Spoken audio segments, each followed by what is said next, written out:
What's up, D-Man? Dan IT, what's happening? We're trying things a little different today. We're doing horizontal live with my tablet instead of my phone. So, Buff Del Campo, Tracy from Gen X Empty Nesters, aka author Beth Lee, Bruce, what's happening? Hello, D-Man. Hello, Mex. Good to see everyone. Welcome, welcome, welcome.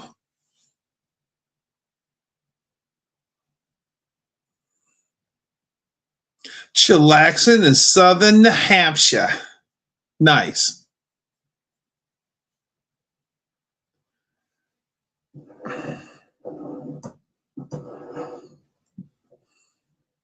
Kev, what's happening? Notice everything is right now. You can read my license plates the way they're supposed to. Mex is totally going to dig this. Even though you guys are looking up my nose.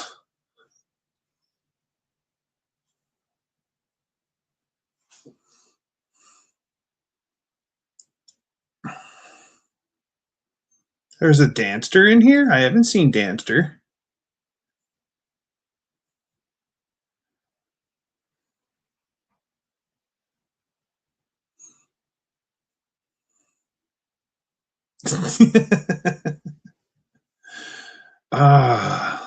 So what's happening, everyone? How was your week?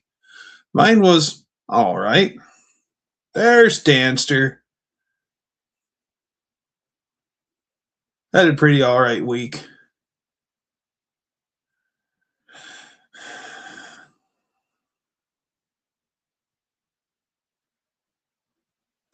Just early worm catches the bird kind of vibe. Well, thanks for stopping in there, Triple M. And yes, tell your mom I said hi, but don't wake her up to do so, unless you want your butt kicked. Have to finish a video about getting rid of carb in California. Good.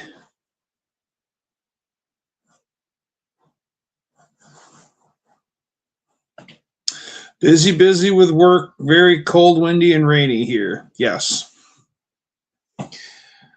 Very much so.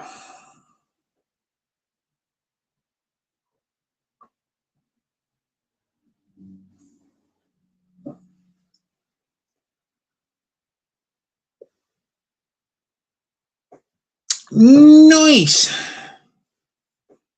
A friend of mine is known for this. His catchphrase is nice. And one day I'm in the auto parts store and I'm looking at something. I'm behind one of the aisles and all I hear is nice. And I go, oh, I know who that is. Poke my head around the counter and I'm like, hey, how you doing? He's like, Dougie. How much snow did we get? We got like a few flakes today, but it's not even a smattering on the ground. We ain't got nothing for snow.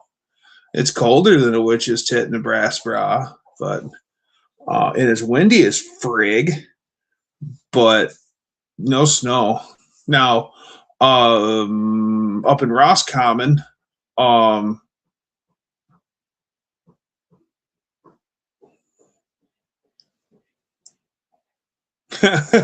Zip Ties shouts him out. He says, nice. Yeah, he does say nice. Yeah, the wind is blusty as frig. Like Christmas Eve here in Akron. Ooh, Tire Town, Akron. Well, it used to be Tire Town.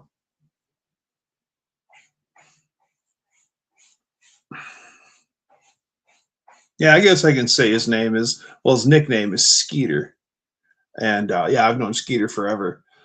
It actually, after knowing him for like 25 years, I finally said, what's your real name? And he told it to me. I'm like, I didn't know that. He goes, you didn't? No. Everyone calls him Skeeter. Even his parents called him Skeeter. Nobody ever called him by his real name. 65 yesterday, 22 today. Woof.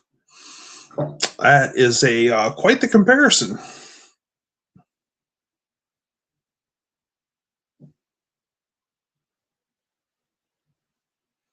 So I started last week sanding my aluminum intake or aluminum water pump housing, and I got it polished up, but I'm really dissatisfied with it because of all the deep sanding marks in it.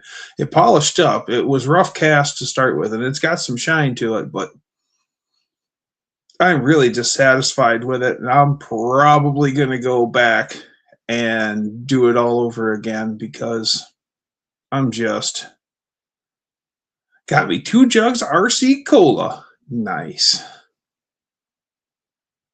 Yeah, I'm really dissatisfied with it, and I know, excuse me, I know I can do a lot better. There's a lot of deep scratches, and I looked up a bunch of stuff on it, and I figured out that I was dry sanding, which was causing my sandpaper to load up, and then so I'm going to sand with WD-40 for one.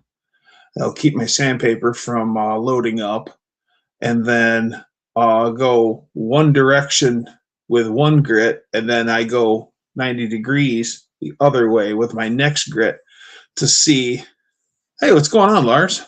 Good to see you. And I'm going to go 90 degrees across it, so that way I know I'm getting the previous sand marks out, and then I'm just going to keep going, but I've got it right here.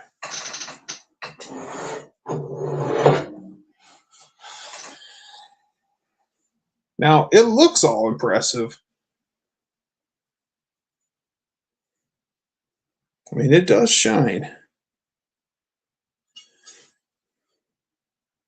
But as you can see, like there's a bunch of sanding marks. You can see all the sanding marks in here. And then there. And it's just, well, how about that? Yeah. And then there. And I'm just not satisfied with it. And like, you can see all the scratches in it.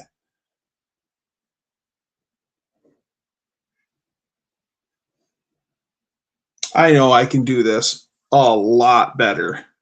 So for now, it's okay for like right there. You can see the scratches here in the leg. I just know that I can do a way better job. I mean, she's worlds better than she was, but prettier than $2 one.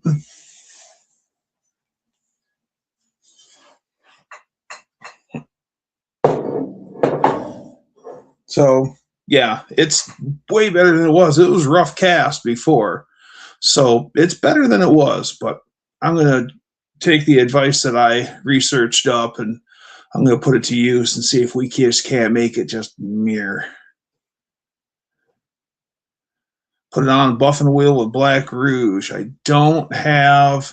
I've got buffing wheels. I've got red, white, and green, but I don't have a. Oh, Mark, what's happening? I don't have a stationary. I don't have a grinder or a stationary grinder or buffer, so I have to use my drills, and maybe I'll go with that. Yeah, shine like chrome. Yeah, actually, you can make, if you work aluminum enough, you can make it shine brighter than chrome. White will do. I've got a lot of deep stuff. I'm probably gonna. I started off with 60 grit, and then I went to 80 grit, and then from 80 I went to 320, and then from 320 I went to 600, then to 1500. No, 1000. 600 to 1000, 1000 to 1500, 1500 to 2000. Then I used a 3000 grit polishing cloth, and then I buffed it with 4/0 steel wool, and that really brought the luster out. That's where I got, where you see the luster on it now. That's what really brought the luster out, was the 4/0 steel wool. Then I did a real heavy buff with a microfiber towel, and it's okay. So I mean, it's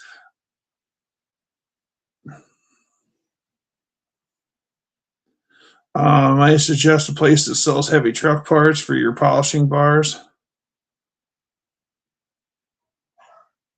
Black Rouge is 3,000 grit. Well, what I'm planning on doing is, yeah, but I've got such, well, is that polishing compound going to get down in there and take all the scratches out that are in it? Because that's my problem, is I got to start. Welcome back, Max. I've got to start all over again, basically. So I think I'm going to start, because I've got a real good base started. I think I'm going to start at 600 and then just really go to town on it with 600 and then go up from there. And I'm going to go 600, 1,000, 1,500, 2,000, and then 3,000. I'm going to find some 3,000 grit and then some 5,000 grit. And then each round of polishing, I'm going to hit my, either hit the metal itself with WD-40 or hit the sandpaper with WD-40 to keep it, or use water. Some guys use WD-40, some guys use water, and then by hand. A lot of my polishing is by hand. I was using the 60 grit I used was on my DA. I have a straight.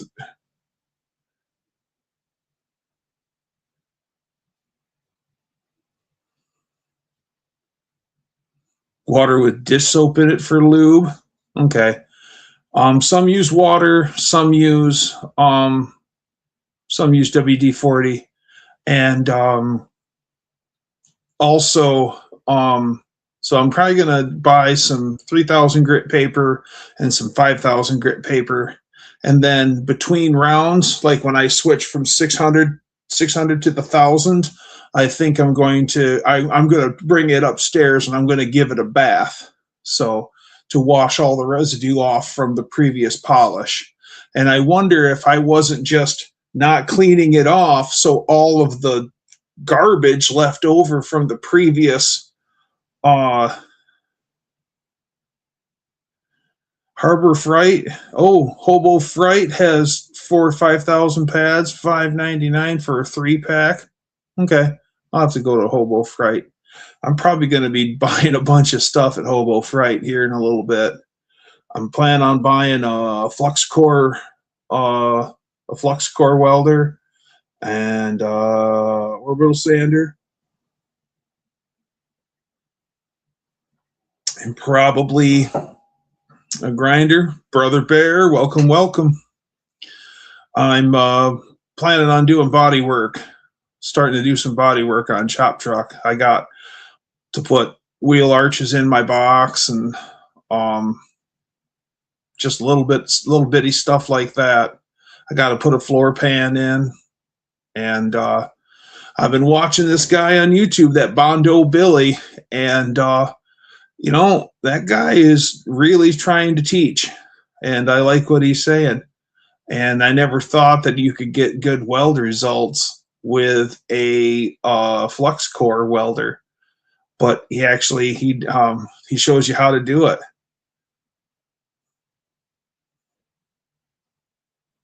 Harbor Freight, because I'll see how much I spend there.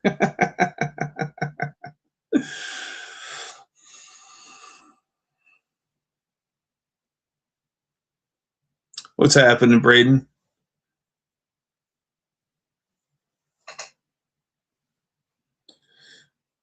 When I done my truck, I simply fixed up the previous owner's bad Bondo. I'm really hoping to oh, Hobo Freight is the cheapest place for sanding supplies. Well, I'm going to be throwing them some of my money. Yeah, I've already got the rust repair panels. When I bought the rust-free cab, not not rust-free cab, but I bought the better cab for shop truck. I ended up buying a floor pan, and I ended up buying a I bought 2 box side wheel arch panels for it, so I've got the sheet metal. I'm not really that disassembled anymore, but yeah, I know what you're trying to say, Danster. So I need to buy an angle grinder, and my friend has advised me not to buy a grinder from Hobo Fright, to buy a better one, because he says he can't get any life out of the grinders, angle grinders out of Hobo Fright. He goes, they just burn up. Then clean it off with brake clean. Okay. Go to your local welding supplier and pick up a can on nozzle snot, the spray kind. It'll help with flux. Okay. Air grinder if you've got a good compressor. That's my problem. Is I don't have. Holy crap, Braden! That's a lot of snow. I don't have a good compressor. All I have is a Stanley Bostitch pancake compressor, and I tell you what, I strangulate that thing. I run that thing at full chooch. Everything that I've been doing when I ported heads, when I've done anything with my die grinder, I have a little air pig, and I daisy chain it to the air pig, and that thing will run for hours. And so every so often I'll have to take a break and let it catch up. But that little pancake compressor has sanded cars. That little pancake compressor has painted my lady's Beetle. And, if she gave up it never shuts off. Yes. Uh-oh, Faith is going to be standing at the door saying, "Welcome to Walmart." DeVilbiss is good stuff. DeVilbiss, I'm a huge fan of anything DeVilbiss. Love DeVilbiss. Yes. I'm such a tool nerd that's one of the brands. It's like, ooh, DeVilbiss. Like, I was all geeked once because I found a little air valve, like, that goes on the end of a paint gun. It's only that big, but I found a little DeVilbiss branded air valve. And I was like, oh, DeVilbiss, ooh, paid a whole $1 for it. Ooh.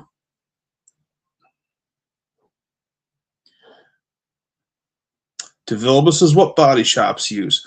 Well, when I worked in auto parts, the one facility, they did a lot of paint work and hand painting, all sorts of stuff, clear coating and all sorts of stuff. And everything there was DeVilbiss. I mean, everything was DeVilbiss. So, I mean, big air regulators that mounted to the wall was DeVilbiss with nice big dials on them and stuff, and everything was DeVilbiss. So I guess that's the reason why I recognized the name, is because that was all the quality stuff they had, that all the painting guys was using was DeVilbiss. I'm looking for a tire inflator gauge that fills a tire quickly, but not expensive. Something I don't have to hold onto the valve while inflating. Oh, you can get one of those little brass whatchamadoodles, but they're getting expensive these days. They're like $30 now. They used to be 10. I got a DeVilbiss siphon feed.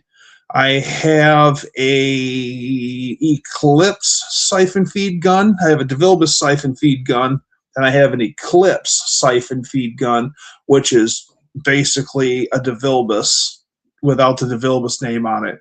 I mean, if I pull out the Eclipse and set it right next to my Eclipse, my DeVilbiss, it looks the same.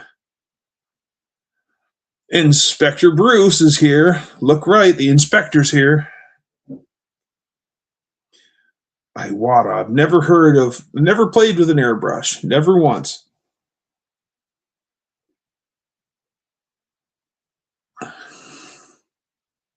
Let's see.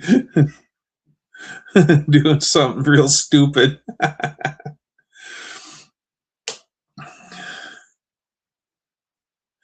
Yeah, those gas siphons are pretty cool.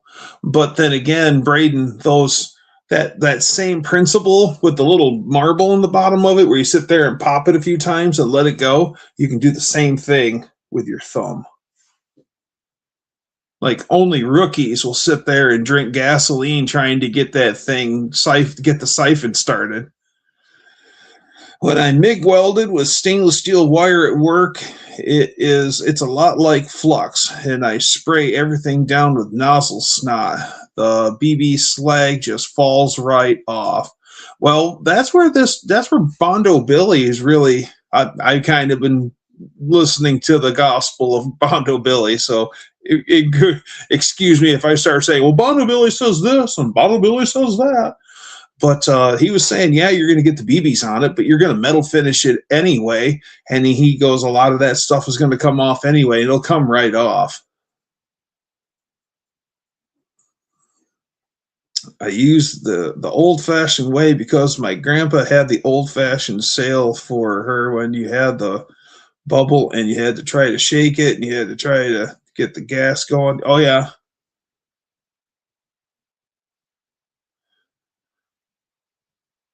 Deionized water is good for slag.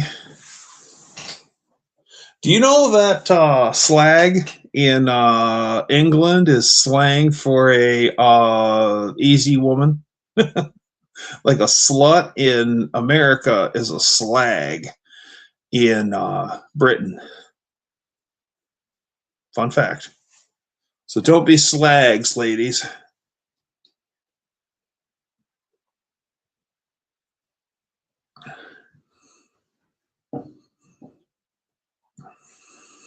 That's too bad that your hands won't let you airbrush anymore. Flux weld is good for welding outside in windy conditions. Yeah. And actually, the way that he is, he shows you how to stitch weld, and it's a butt weld, and you're getting right down inside there. And I mean, it's literally just zap, zap, zap, zap, zap, zap, zap, zap, zap, and you just keep going. But you've got to stop, of course, and let it cool because you don't want to put a lot of heat into the panel because you will warp it. But so what I want to do is get myself some body metal, and I just want to start. If I get that welder, I just want to start doing stitch welding and practice on that and get it all hot and warped and know what not to do before I start working on my truck and goofing it all up.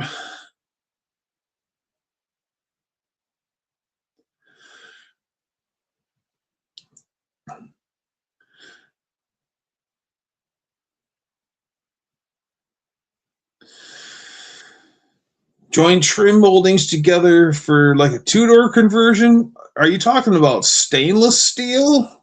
Yeah, I guess you could. Use heat paste to help with heat and sheet metal. I'll just take my time. That's what I'm going to do is just take my time and either start in different areas and weld a little bit here and then go over to the other side and weld a little bit over here and then weld a little bit over here and then just take a break for a while and let all that heat dissipate out of the panel and come back. Captain Chaos. Call me General Chaos.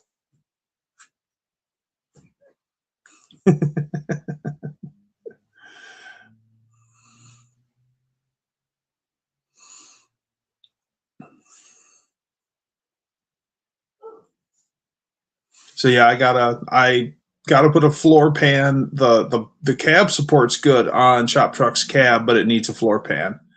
And I've got the floor pan, and then yeah, my one thing I'd like to do is before I do body work is I'd like to is get the engine as close to being done as I can.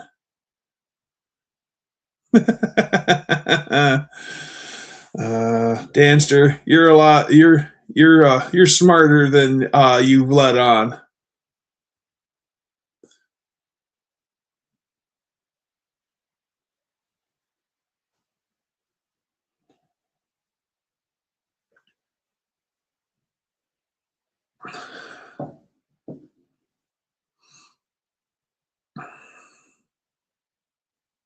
You have to use 100 argon anyway.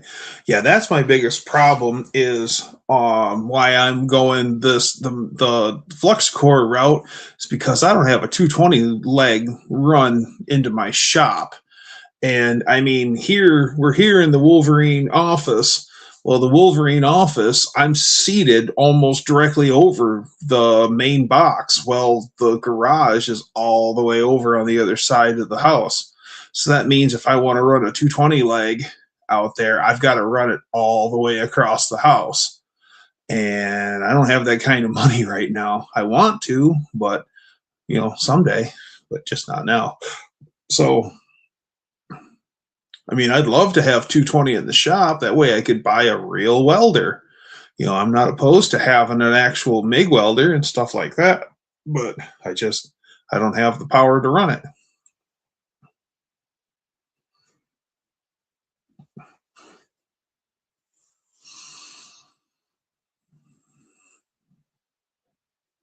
Oh, yes, I did see the stick or wire. I'm fine with all of it. I know how to stick weld. I know how to wire weld. I can TIG weld steel. I can even weld the torches. I haven't done it in a long time, but you pick that stuff back up. TIG welding steel is a lot like torch welding steel. The only thing that I never mastered was TIG welding aluminum. If you want your aluminum, yes, stick is a nightmare for sheet metal. But I'll tell you what, I remember, as a matter of fact, Rick, one of my dad and my uncle's friends, I remember him because we would go to his body shop. And when I was even a little kid, like I'm young enough to, hang on to dad's finger, little kid. And we'd stand because we wouldn't go into the shop unless Rick told us we could come in. And even as a little kid, we'd stand outside the door in the summer and look in, and you'd smell the smell of the body shop. And I always loved the smell of the body shop, even as a little kid. Jay's 75. I think he's in his late 70s.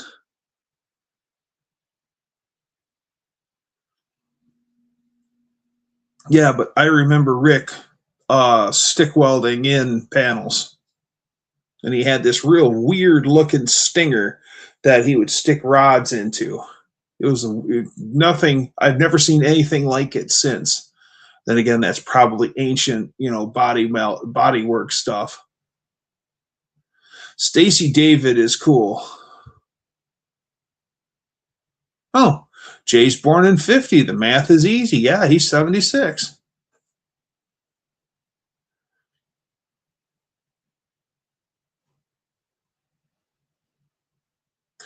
Yeah, I'm better off using panel adhesive for new sheet metal parts. Homemade chicken salad, good stuff. That's one thing that a chef friend of mine, he was talking about what one thing that he would like to pass on to his son about being a chef. And he said how to roast a chicken. And he's like, think how many different meals you can make out of a roast chicken. You could have a good dinner that evening, and then you could make 10 different dishes out of the rest of it. I mean, one roast chicken goes a long way.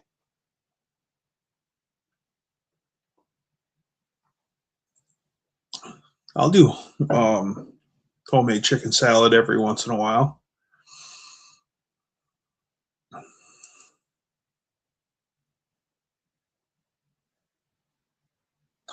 Rounds was an AMC dealer, and before that, a Studebaker dealer. 2019 Tornado got it. That's too bad.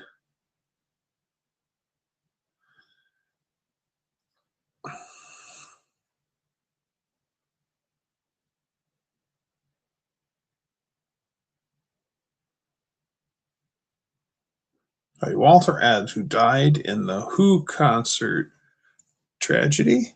Huh. Tom, what's happening? Good to see you.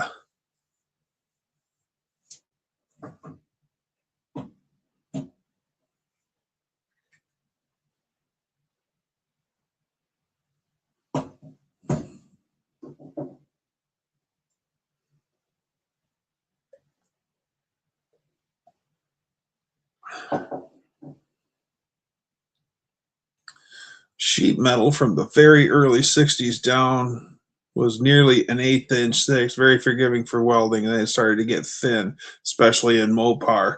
Yes, and then it's gotten even thinner these days. See, I thought about the panel bond, but not doing vertical. I'm doing a horizontal. I'm on StreamYard, actually.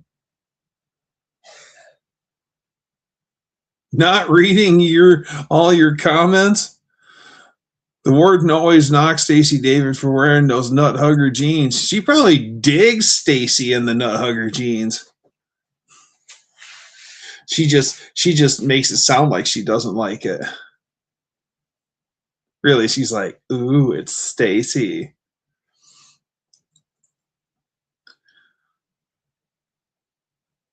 I can't remember. One of my friends actually met Stacy David, and he said that he was way cool. Panel bond will never fail. Yeah, but at the same note, I've got to cut the panel larger than than what I'm putting it in with, and then I've got to flange it with a step all the way around it. Then I got to put it in with the panel bond, and then I got to do the bondo work anyway.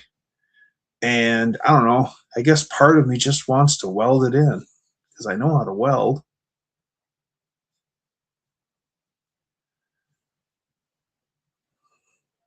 I couldn't even use the stud welder on my neighbor's 2019 Cherokee. It burned right through. Damn. Hello from the land of ice and down trees. Yeah. She has a crush on Stacy's mom. Hey, Stacy's mom has got it going on. I got to admit.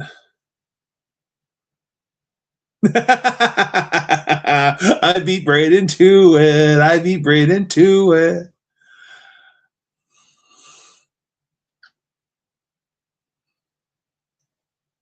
Stud welder never burned through my 2005 Mustang, though. One guy calls the stud welder the Pennsylvania porcupine. Never heard that before, but that made me laugh because he was Canadian.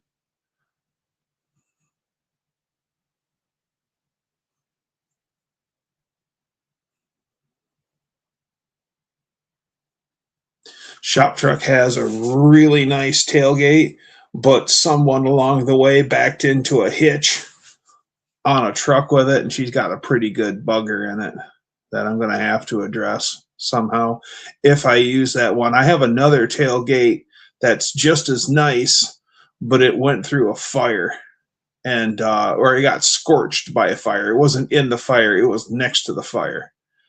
And so it's perfectly fine, and it still has its still knocks normal, so it wasn't overheated, but it all the paint got scorched off of it. My niece is tickling my feet. Funny. I haven't seen Stacy's mom, but I do have Jenny's number. I do too. I found it on the wall.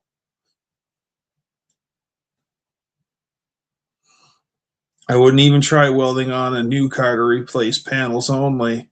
Yeah.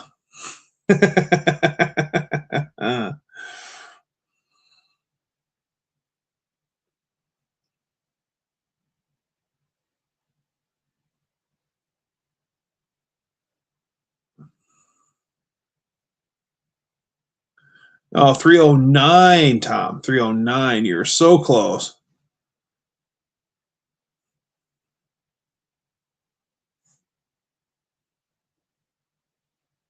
What was Jenny's area code, though? Oh, this is true. Do you know that the Michigan weather is... They're getting 4 feet of snow. You know what's...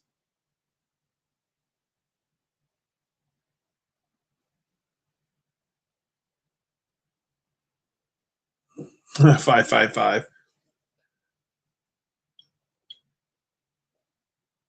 Edmund Fitzgerald went down in November.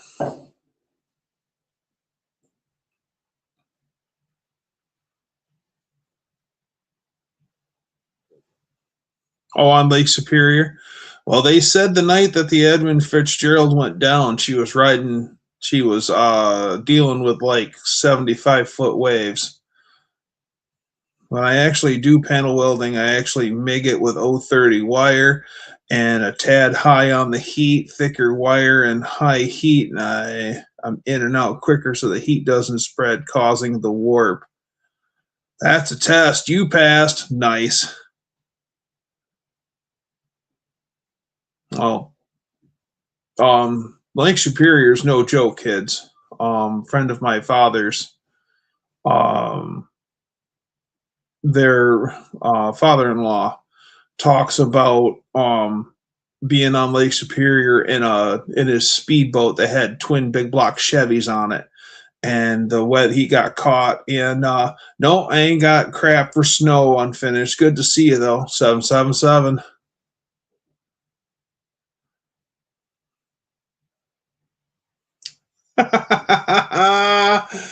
I know the answer to that joke, but I'm not going to say it.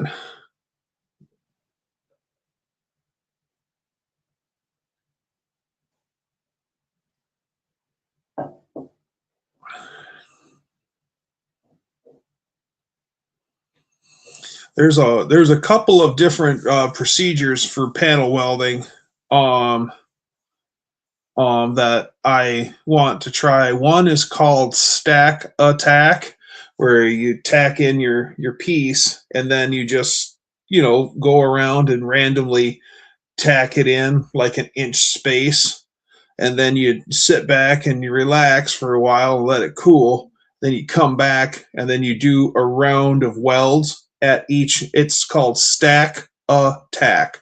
So you just put a tack weld on top of a tack weld and move to the next spot, move to the next spot, move to the next spot, move to the next spot, all the way around. And then and one guy I've seen, when you're in a hurry, he'll have a MIG welder in one hand and an air nozzle in the other, and he'll weld and cool, weld and cool, weld and cool. But the one I've seen that I really like for butt weld is where you weld like half an inch, 3/4 of an inch butt weld up a seam, and then you set down your torch, take off your welding helmet, and then you metal finish the weld that you just laid down. So, Fox Dude, what's happening? And after, so you grind and finish down all of that weld that you just laid down, and then by that time enough heat has dissipated out of everything that you can go back and weld again. And boy, you watch that and those guys start marching across the seam. Yep, like tacking nickels. Exactly. Hardest one I ever did was rear quarters on a 70 Eldorado. Miles of endless flat material that shows a warp from miles away.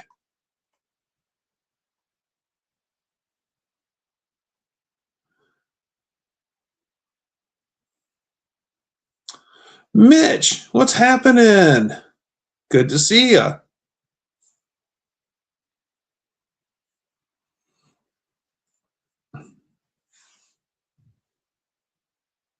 I actually went to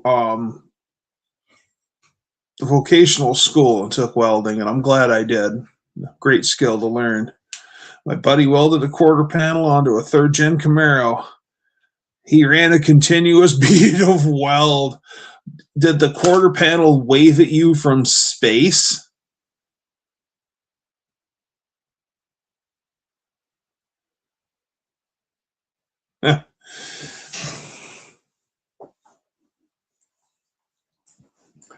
Nice, Braden. Dakota, what's happening? Tang.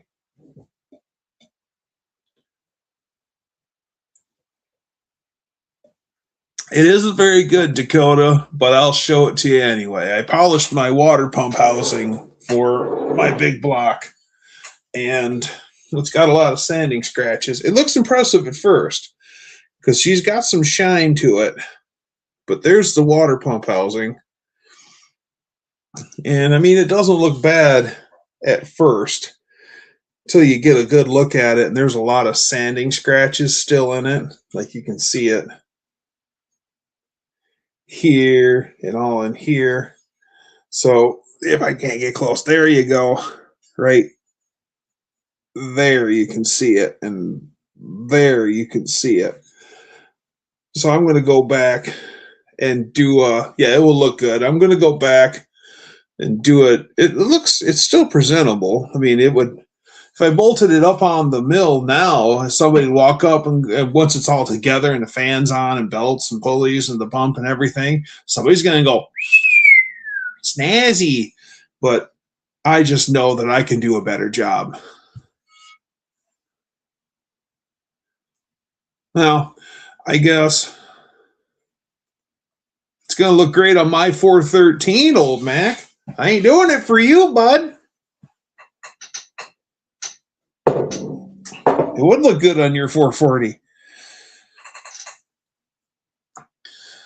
So a 440 Chrysler or 413, the RBs, if you take aluminum water pump housing, aluminum water pump, aluminum heads, and aluminum intake manifold, you've now taken a big block down to iron. Yeah, tunnel rams polished. Yes. The lower came to me from, I traded just Mopar Joe. I had a 383 lower, and he traded me a 440 lower for my 383. And it came to me with just an absolute mirror polish on it. And I had to polish my my upper to match the lower. And it's not nearly as good. Whoever polished that lower did an amazing job. It's mirror. Whistle, whistle. She's hot and sexy. The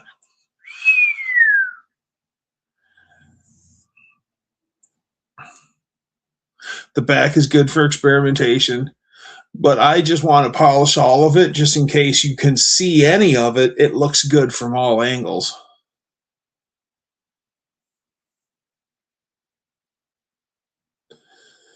Is the dabber. Hit your first take and watch it.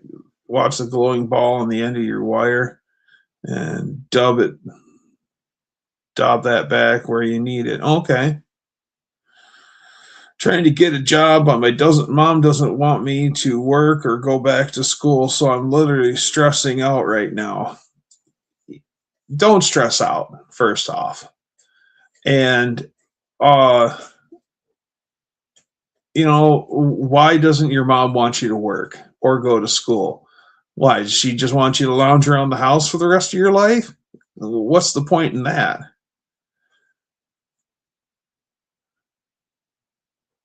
With all that aluminum, will it run too cold? I don't know.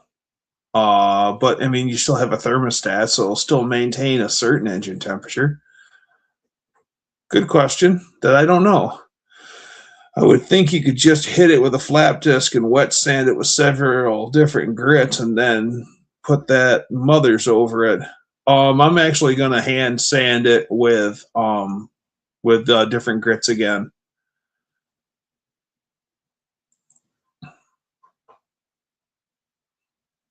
Because the slag and flux is way hotter.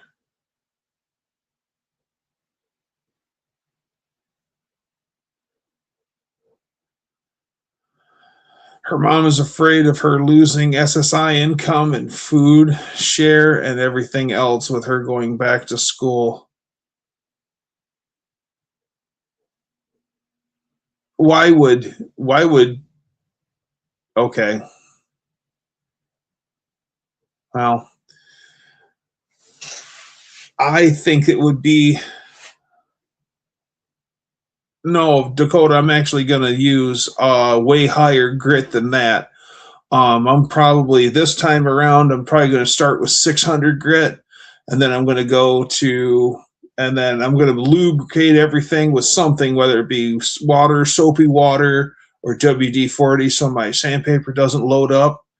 I'm going to wash it between every grit change, and then I'm going to take it up to 5,000 grit to get a real, I'm going to go after it again with some real luster this time. and make it really shine. And then,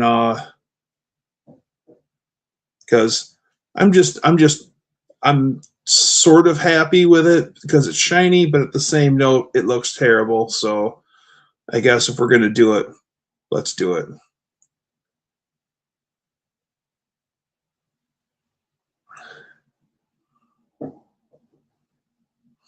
Thought she had to remain in school to keep her Social Security. Wonder if that polished finish helps reflect heat or anything. I don't know. Maybe radiant heat. But I don't think it would help disperse any heat. I don't know. Aluminum cools at different rates anyway. Okay, I'm going to mute my camera for just a minute.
And we're back. This 10-minute pour brought to you by Hobo Fright. That's right. All I wanted is to follow my dad's footsteps because that's the only biological I have. Okay, I can see that. But at the same note, wouldn't it be a lot more satisfying to earn your own money and live your own life and not have somebody drag it home, knock it down and drag it home for you, which is figurative speaking of like hunting. But you'll feel so much better. You'll feel so much better doing it yourself.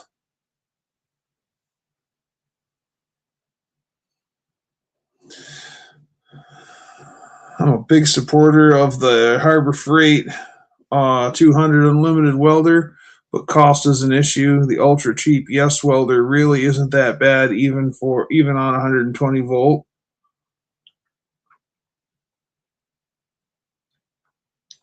That is the Yes wire is what that Bondo Billy's been saying that he really likes. 030 wire.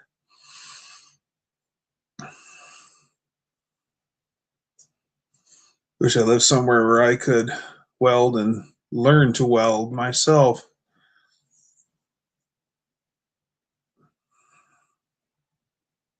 And that Yes welder will give you flux, TIG, MIG, and stick all in one.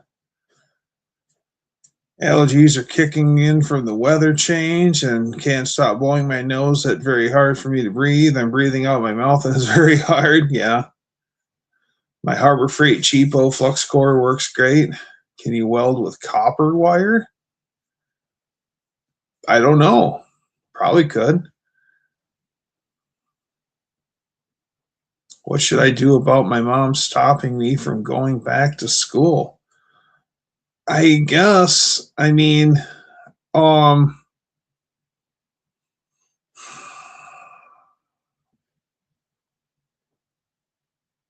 if you could able to get yourself a job, and support yourself, just go do your own thing, live life on your terms. If you want to live with your mom and she wants you to, do that, then I guess your hands are tied. But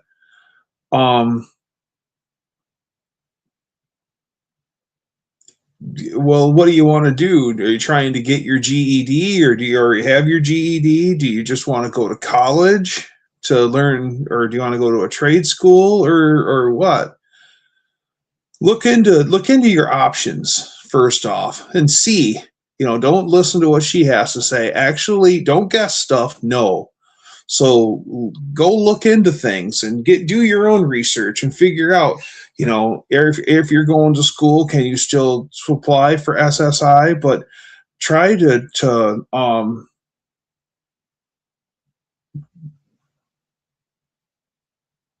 oh yeah, underwater welders make some serious money, but that's also seriously dangerous work.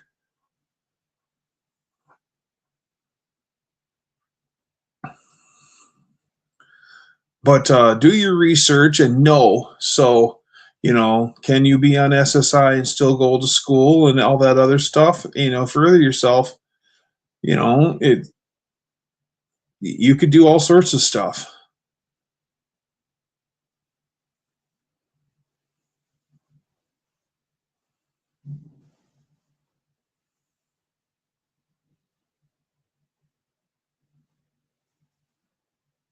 Yeah, any welder makes good money. Yes.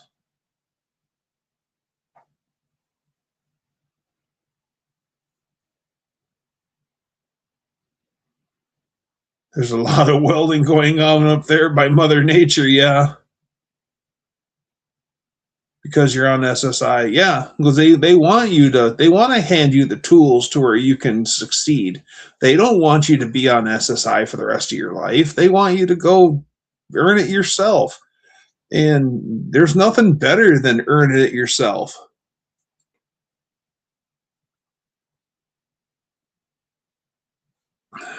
Well, with your faith, I've said it before, with your panic attack issues, are you sure that you want to take the criminal justice classes and become a police officer? Because that is a stressful job. Actually, it's a boring job and a stressful job. I'll explain. So you work a 12-hour shift, and for 8 hours, 9 hours of your day, you're just milling around and not doing much anything. But 3 hours of your day, you could be chasing a criminal across, a whole neighborhood on foot or whatever. So, I mean, you go from streaks of absolute boredom to streaks of pandemonium, right back to streaks of boredom. It's hard to be a cop. You got to be a special breed of cat to be a police officer. So know that going into it. And there's a lot of, yeah, I don't want to be a cop either. So, food for thought. Um,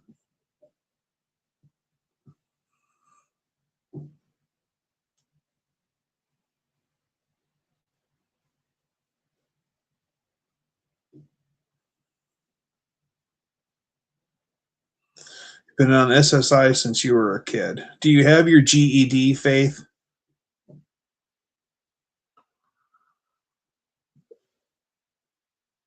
Hard thing about being a cop is you usually deal with people on their worst days. Man, you hit the nail on the head there, Brother Bear. Cops get a bad rap. Cops always have gotten a bad rap, though. Nobody likes the police until you need them.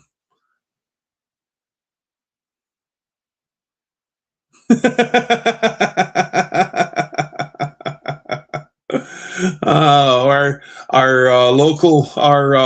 resident Kiwi is in the house. Welcome, Dean. Good to see you.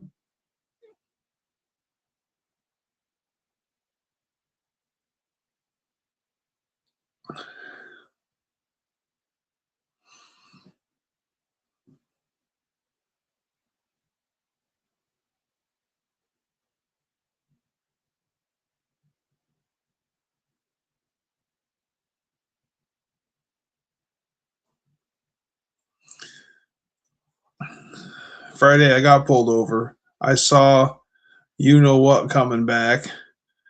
Dad wants me to drive from the races, so I drive from the races back home. Biggest mistake ever. I got pulled over by a cop saying, Oh, your exhaust is a tad bit loud and you have no front headlight. Plus, they gave my dad a $10 ticket for having no insurance, not having insurance with him. Yep. At least it was just a $10 ticket. It's way more than that here. The car really wasn't registered in Dad's name. They didn't really want to drive it. There's something else for reason why Dad doesn't want to drive it, which is fine.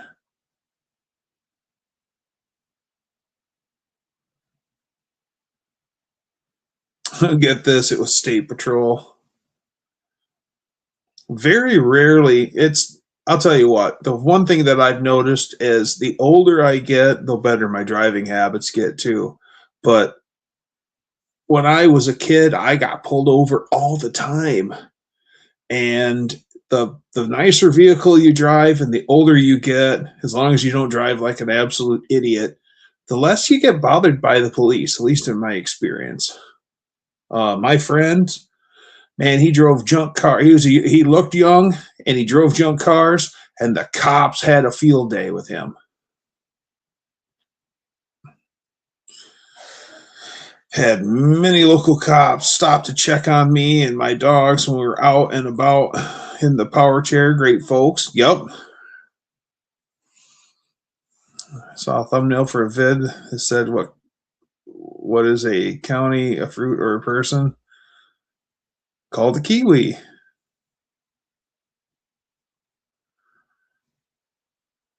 Lady cop thought I was walking raccoons. Was either get pulled over for having my brights on or get pulled over for not having a headlight. Which one would have been better? If you've got a headlight out, all you had to have done was taken a screwdriver, turn the high beams on, and then just aim the headlights down. And then you would have been just fine. That way you just would have cruised the high beams on, but you just turned them down and they wouldn't have blinded people.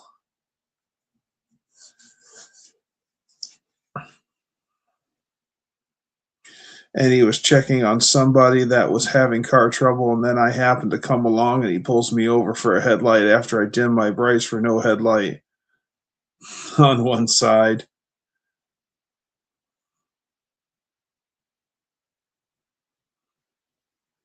If you guys want me to still keep doing the school thing, I'll do that for y'all. Okay.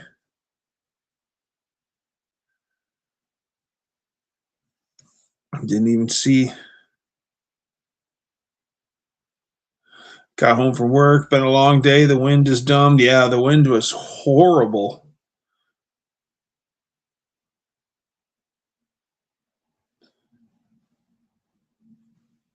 Yeah. The wind has just been gusting.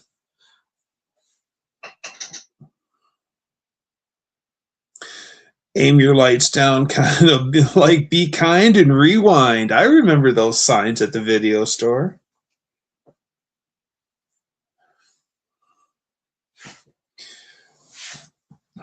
Well, Faith, don't do it because we want you to. Do it because you want you to. Okay? Do it because you want to, not because we want you to. Do what Faith wants. Ask Faith what Faith wants. What we think is irrelevant is what Faith wants.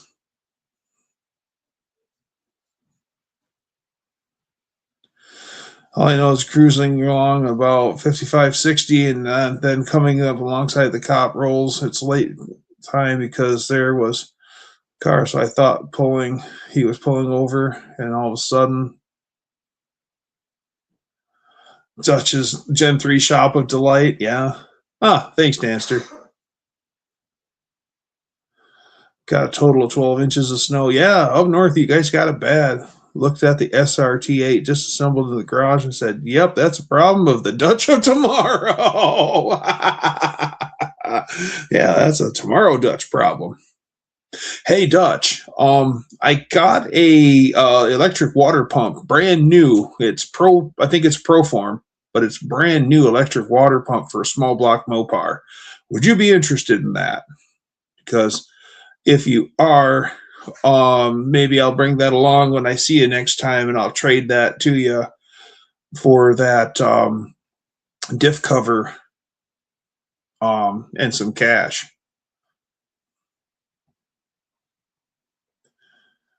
On Tutti Frutti. As long as you're cool with the cops and state patrol, they're not going to be mean to you. Yes, yes, definitely be good and respectful to the cops. Traverse City guy, 4 feet. Wow. Traverse City's a cool town. There's a bar in Traverse City called Sledders, and Sledders is way cool.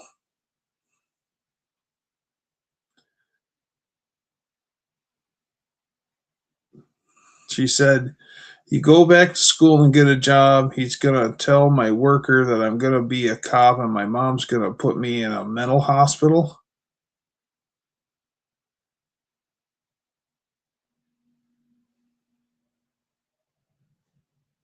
If you go back to school and get a job, she's going to tell your social worker that you're going to be a cop and your mom's going to put you in a mental hospital. How on earth? Okay. Can she really do that, Faith? Or is that just a threat that she's using? Electric water pumps kind of scare me on something I'm going to drive any distance. I've never used one, and I don't have any small block Mopars. Sledders or slutters. Kev. The name of the bar is called Bark and Brew. You can bring your dog, and the dogs wander around. You don't have to worry about them leaving or nothing. It's over in Green Bay.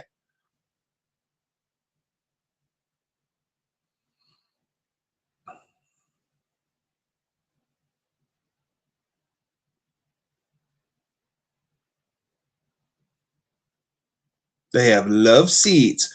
Ooh. They have everything, but it's a bar and you can get whatever you want. Nice. I want to experience the infamous Wisconsin supper clubs. I've heard those are just tremendous.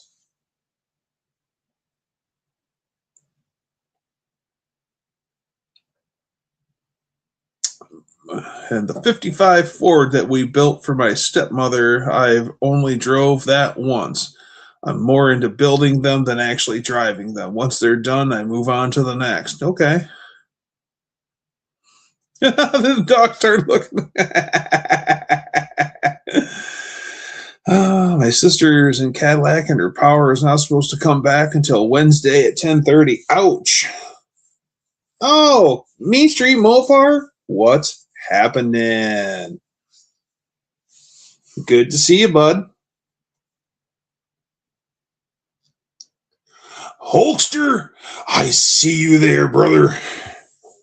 I'm gonna get good top of the top rope. I can't even talk. I'm so excited.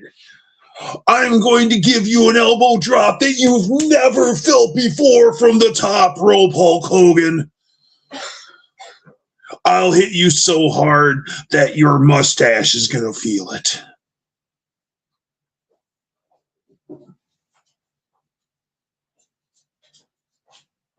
Oh yeah.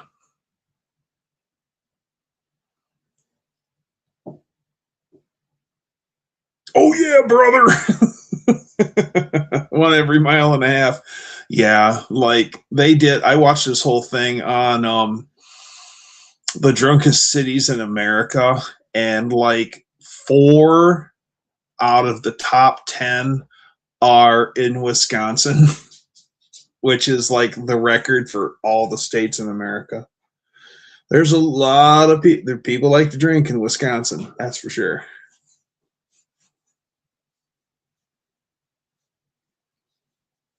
You went to that ski resort? Not yet, Mean Street Mopar. Not yet. We'll get out there though. Hulk had quite the car collection. I knew a little bit of that. I did not know that he was a bass player.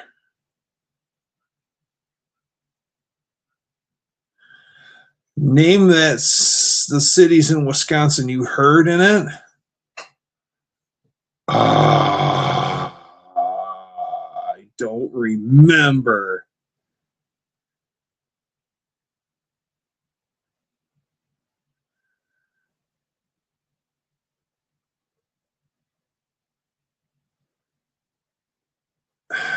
And she doesn't want to see my dad or talk to him because she said that my dad has to pay her child support if she wants to see you.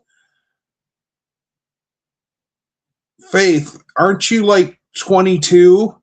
Child support doesn't is unless she's got rearages or whatever, but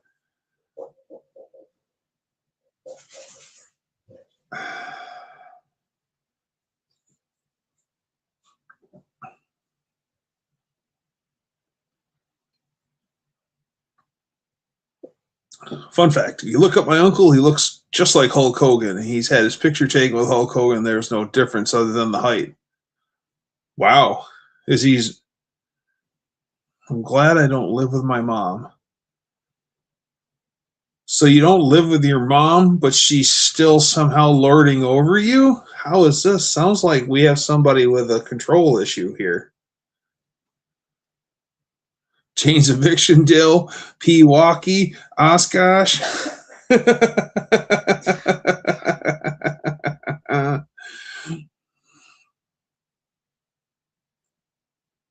Usually they take your driver's license when you're in child support arrears. Yes. Deadbeat dads suck. Yes, they do. I shall not ghost you.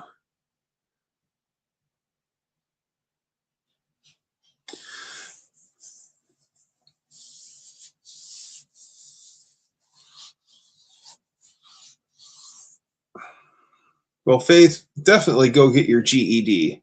For sure.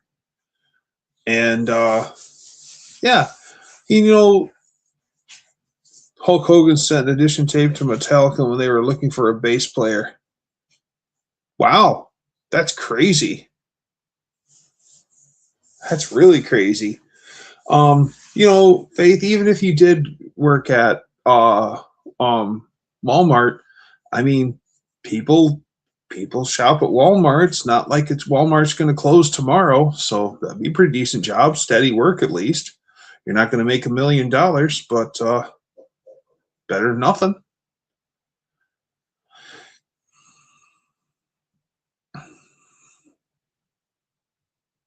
Seen Metallica in 97 or 98. I seen Metallica. It was my first concert in 93. Yeah, seen him in 93.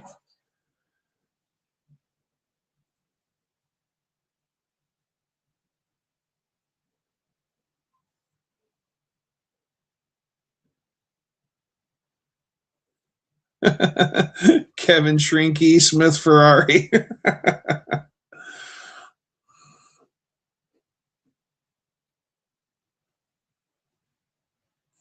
How does taking away the driver's license of child support arrears father help to get the money?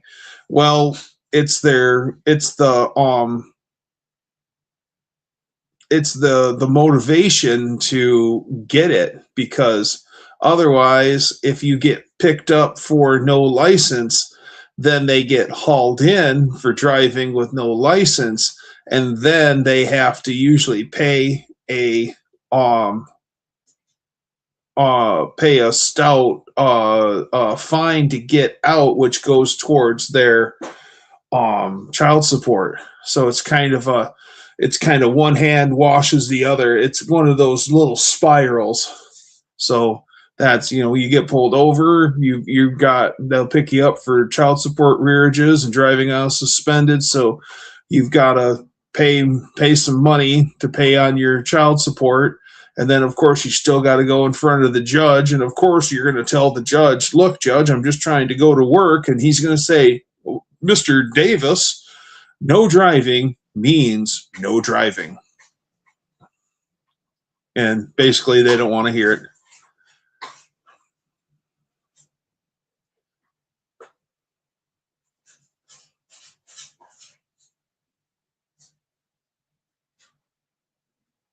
A trans what? Whoa.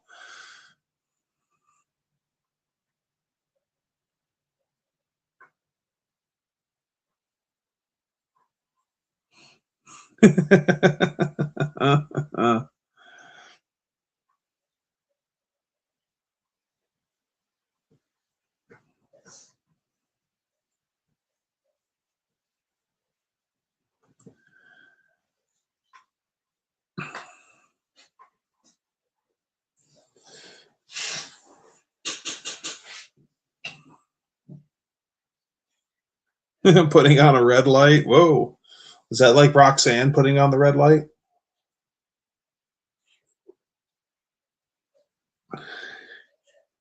I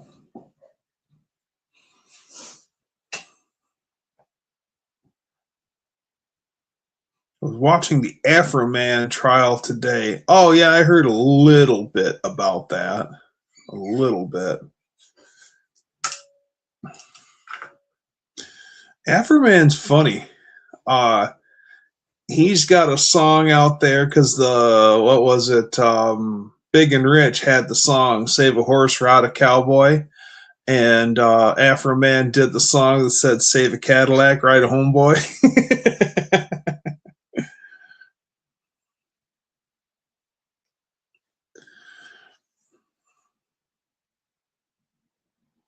Now I got the police tune in my head. I can put another police tune in your head.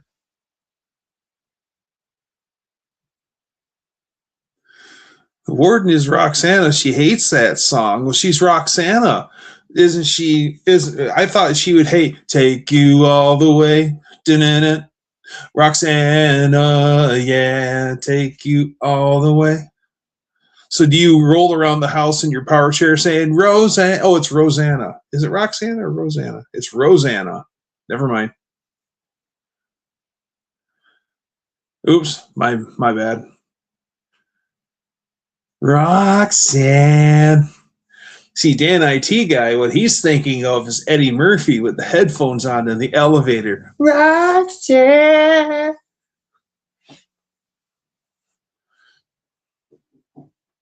Lone Ranch, what's happening?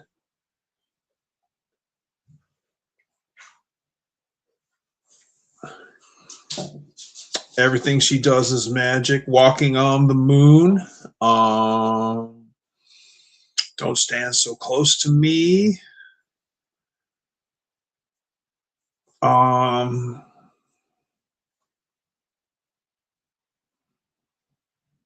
You don't have to turn on the red light.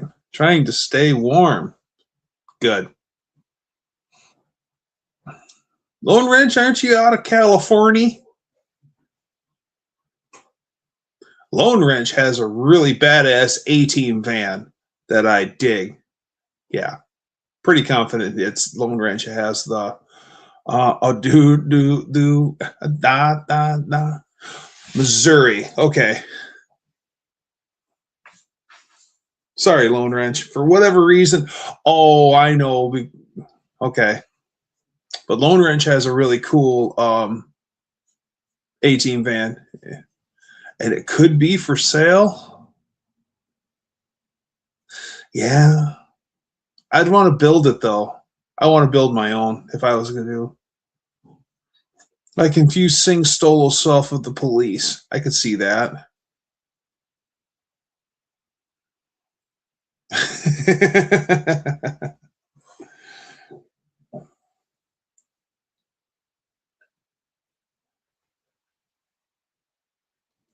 Every move you make, every breath you take, I'll be watching you. Reworking the interior currently. Very cool. The GMC Vandura.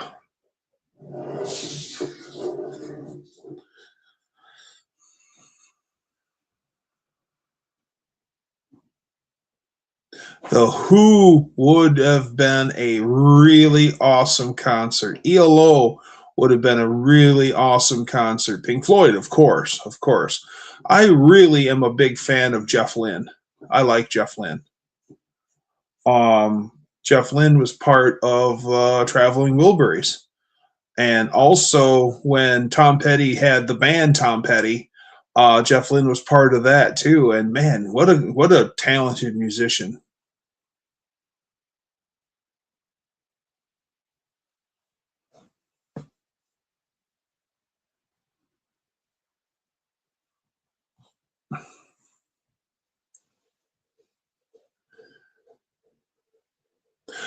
Boston's good. Boston's very high tech. The one guy, I can't think of his name, from Boston. He worked for Polaroid back in the day, and he the dude was like uber smart and pulling down really good money, and he's just a music nerd that likes tech. So he was making really good. Tom Schlaw, okay, Tom, I think you're right. And he made really good money at Polaroid, where he built himself like this way awesome home studio, and basically just for fun. And he was blowing his friends' minds when they come over to play. Tom Petty's LP Full Moon Fever is actually the Traveling Wilburys Volume 2. Crazy. Boston. Isn't that? Yeah. Tom's with Boston. Yeah. And he's like made all sorts of cool like instruments. The guy's like one of those guys who just never stops tinkering. And he's a tech nerd, and he likes to jam too. Yeah, Tom's with Boston. I just like Tom Petty, period. I think Tom Petty's a cool guy. I remember watching a video with Tom Petty, and it was Roger McGuinn from Birds fame, and some record label was trying to push some tune onto him, and he was trying to work it and make it happen. And yeah, Roger McGuinn. And Tom Petty he's trying to work it and wants to see what Tom Petty's got to say. And Tom Petty looks at it, and he sets it down, and he goes, "Man, you're Roger fucking McGuinn."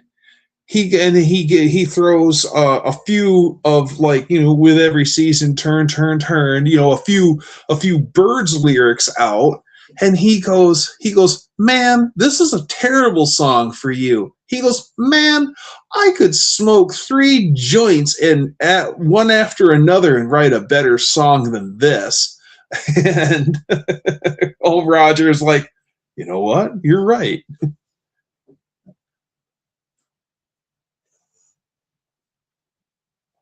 I like the Flying Burrito Brothers. They had an album that was called Hot Burritos.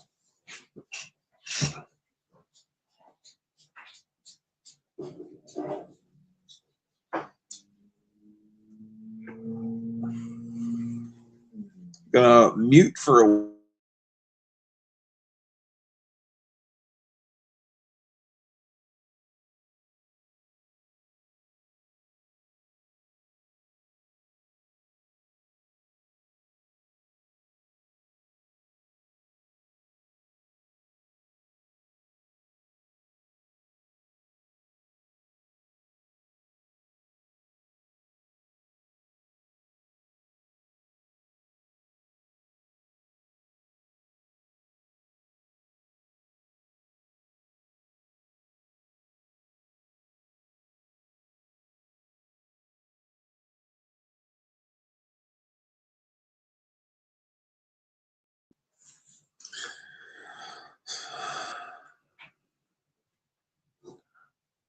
Rich, what's happening? I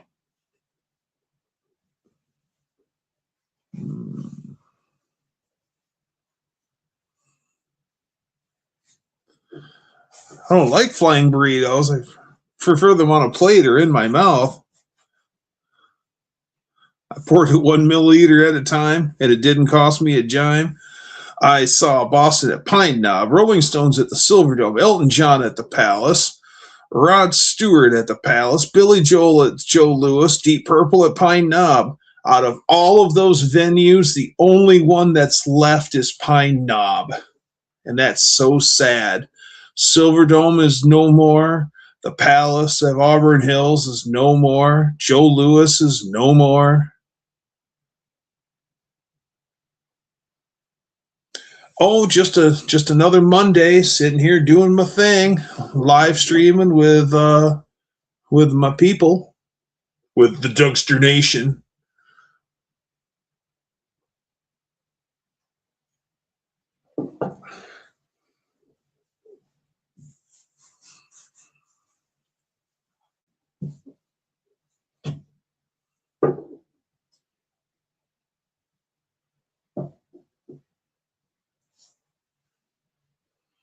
Oh, fajitas.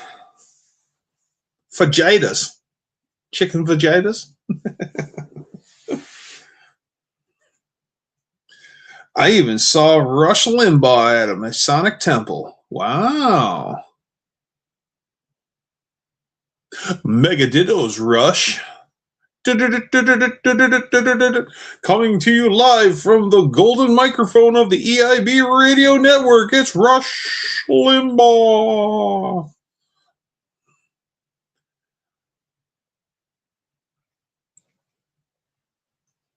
Oh, the Wayne Gretzky. All hail Wayne.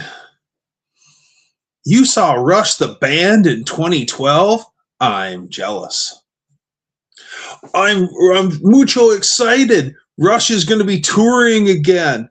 They have this lady drummer now. So Rush is coming back out. I'm sure tickets are going to be mucho expensive, but I got to see Rush before I can't anymore. And I want to see ZZ Top again.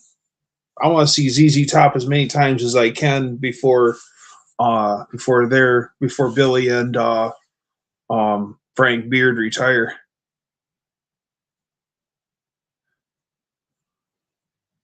She is killer. That's what I've been hearing, that she's very killer. I mean, you got to be killer if you're going to be, trying to do Rush tunes. I mean, Neil Peart actually left behind some really big shoes. I think it's way cool. Like, there's a book out there called Ghost Rider, and it's on Neil Peart. Between shows would ride he had a whole trailer load of motorcycles, and he would literally ride his motorcycle, if weather permitting, of course, between shows. Oh, Manic Mechanic. That's right. Yeah. Last time I seen ZZ Top was at Pine Knob, and that was really good. Really good. And instead of the first time I seen him was in 2003, and so I got to see Dusty Hill play. And for that 2003 show, they had white fuzzy guitars. And at the show in 24, or was it 23? I think it was 24. They had purple fuzzy guitars.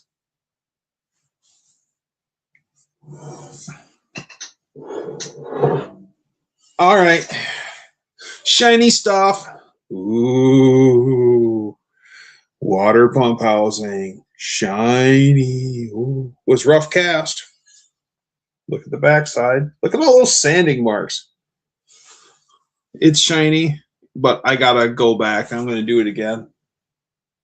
So, just not satisfied. It'll look great on the ride, but it'll look better when I get it done right.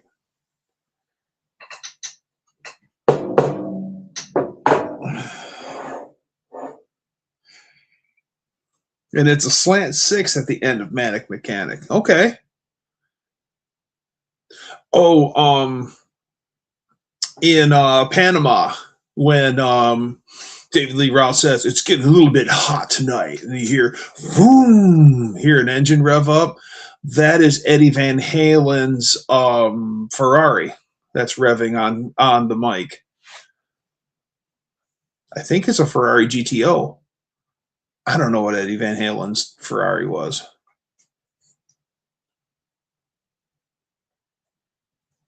Seen Chicago at Cobo Hall, Beach Boys at Cobo Hall, Cheap Trick at Hart Plaza.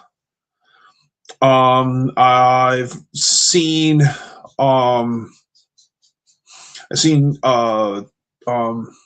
Garth Brooks at Joe Louis Arena, and we showed up because he was doing 2 shows a day, and I showed up. Me and my lady and her mom and her mom's boyfriend. We all showed up thinking we had tickets to the early show, but we had tickets to the late show, and then they sent us over to hang out in the basement of Cobo Hall to wait, and that was pretty interesting.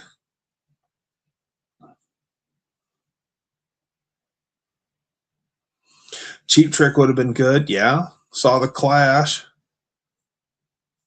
Bet no one else here did. I would like to have seen the Clash. Rock the Casbah.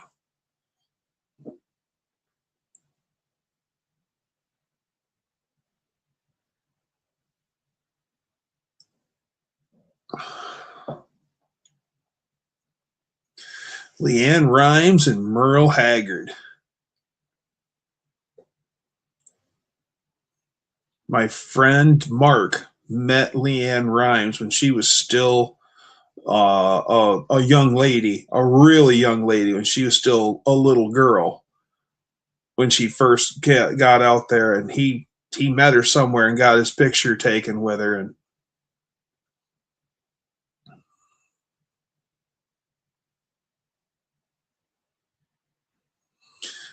Cheap Trick live is nothing like Cheap Trick on the LP or the radio. Yeah, live is always better.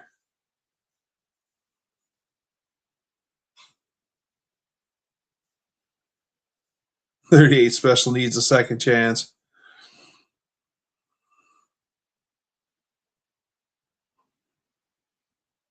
We have Blossom Music and Canton Hall of Fame, which I've never been to either. Okay.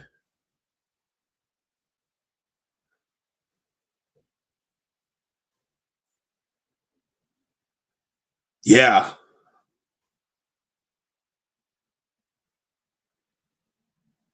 Mean Street, you need to go catch a concert, bro. Come on.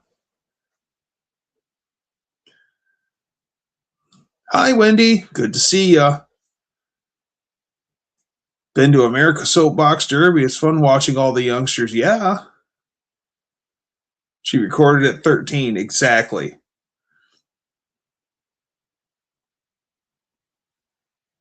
Three Rivers Stadium at 76. Showing my age. Wow. 76? That was probably part of the Worldwide Texas tour. Oh, cool, man. You got to see ZZ Top in nudie suits and junk. 76. Yeah. That's cool. I'm jealous of KJ. Concerts equal too many people in one place for me. Yeah, I can see that. Well, it's got to be a show that I really want to see the band to put up with all the people, if you know what I mean.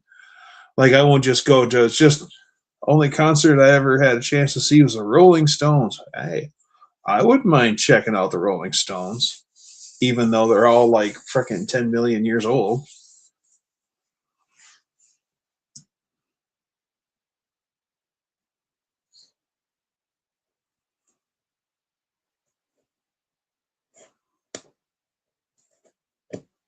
Yeah, it's got to be like I want to see ZZ Top again, just to see ZZ Top again, because I love ZZ Top. I could go, if I could go to a concert once a year, I would. They had cattle and scaffolding in the air. Yes, that is the Worldwide Texas tour then. Yeah. Yeah, they had they were talking about all the trucks.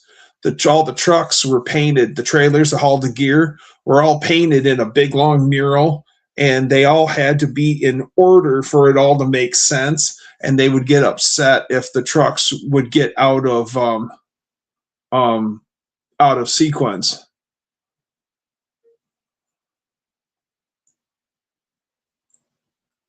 Jay, what's happening? Welcome.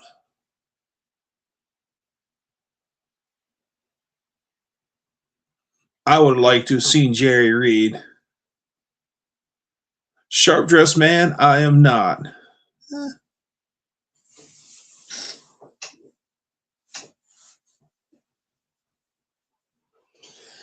Santana and Blue Oyster Cult Pine Knob. Also, Juicy Doobie Brothers and Abbey Road Tour with Alan Parson, John Entwistle, and 2 others shortly before Entwistle passed away. John Entwistle, Thunderfingers, the bass player.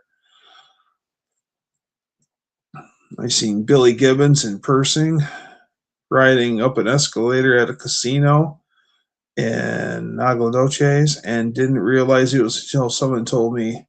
He just turned around and waved. Cool.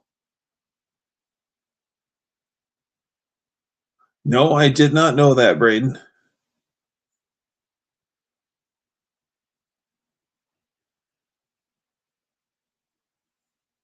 With my cap. Friend of mine is from, or a guy I used to work with who's from Texas. He is from the town that Dusty Hill is from. And he said that when Billy or Dusty wasn't touring, he just hung out in town and whatever. And when he showed up to the bar, the second that he walked in the door, he paid everyone's tab at the bar. So the whole time that he was at the bar, all tabs were on Dusty. But he says you'd think that unless you were like somebody that wasn't a local, but basically when Dusty was there, everyone just like looked over like, oh, hey, Dusty. And then some people would hold court with him, but treat him just like a regular dude. And he'd sit around, hold court, drink beer, and do whatever. And yeah, it was just another day. And he's like, only every so often would somebody who's a tourist or whatever just happen to be there and lose their mind. And, oh my God, it's Dusty Hill. But he's like, yeah, it was very common for him to pay. He'd pay everyone's tab for that time that he was there. He'd pay the whole bar's tab. It was like, that's cool. Willie Nelson carried his joints in the same Camel cigarette pack for years and years. Nice.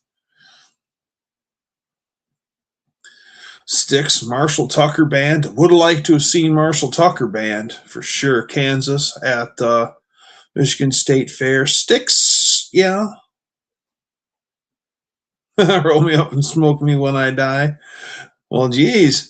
No, with Willie, that's the only way we're going to be able to get stoned ever again is if we smoke Willie Nelson's ashes. Same thing with if we ever want to get high again, we're going to have to go find Keith Richards' ashes and smoke those.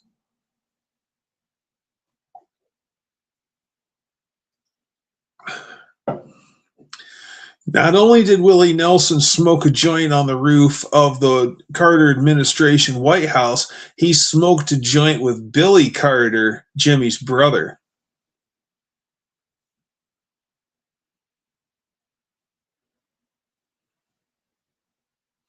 From what I understand, wasn't Frank Beard the only guy without a beard? Well, yes. But, KJ, if you look at the album Duguelo, the ZZ Top album Duguelo, turn it over and look on the back side of it, and there's a picture. If I could go, it would take me a minute to go to my record collection and pull out my ZZ Top records. I won't try it, but maybe I'll pull it out next time and show it to you. But on the back side of the Duguelo album, there's a picture of the 3 guys, and in that picture, Frank Beard has a beard.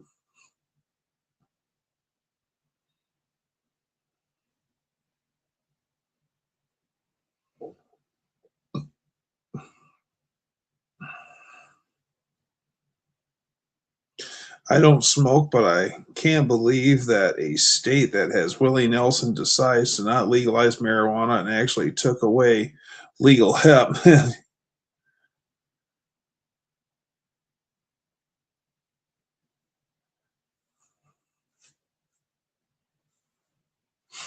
Yeah, but he did have, yeah, he did have a beard. Willie can do what Willie wants. And little Willie won't go home. You can't touch Willie because Willie won't go. When the party ends, well, oh no, because little Willie won't go home. I remember an interview with Charlie Watts when he was asked when he hit rock bottom. He said it's when Keith told him that he had to go to rehab or he was out of the band.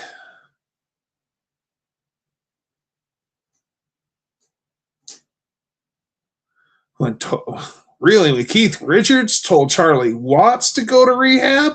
Damn.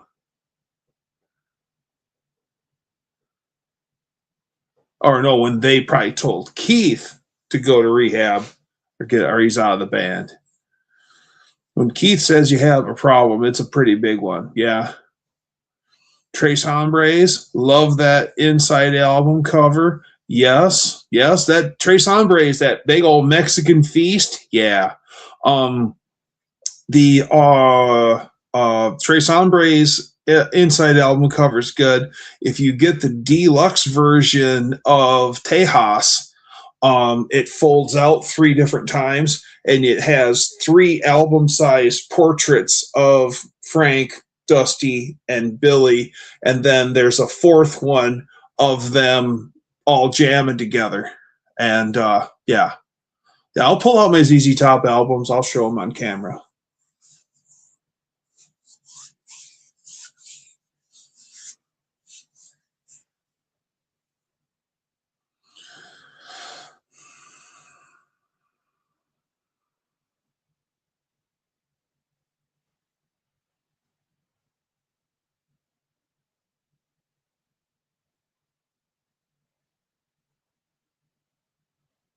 Damn, Toby Keith was on a whole egg festival and couldn't even get a crowd. He was that horrible once everybody saw how drunk he was, and he was like, fuck this hodag. Huh.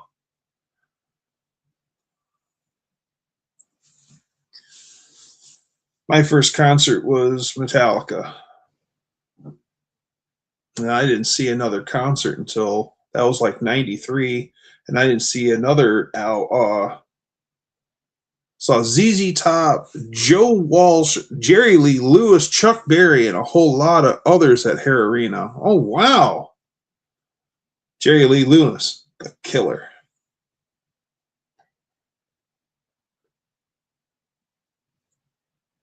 I'll never forget Toledo Speedway Jam. It was like Woodstock. Hodag was a festival. It was performed by by me, and I couldn't even get a crowd. The crowd left after he wasted his words and couldn't even sing. Damn.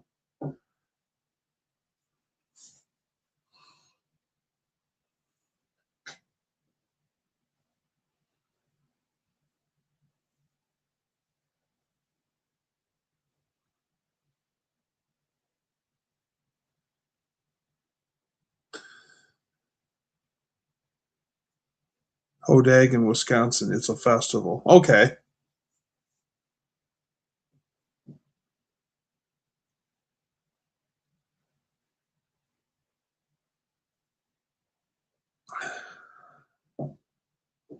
I remember was getting my car towed out of the ditch the next morning with me in the back seat. The county, Allegan County Fair, the county I used to live in, their fairs early September, and usually September 11th falls on fair time. And for like 3 years or 4 years, Toby Keith came to our fair and played a concert on September 11th. which was kind of cool.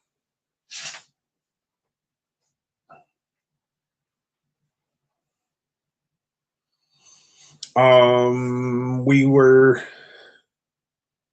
at the fair and we seen Hank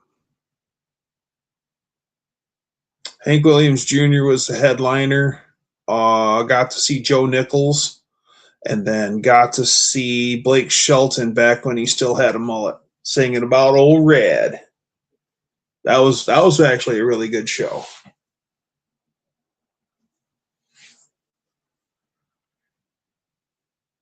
Bub, I'm in the back seat.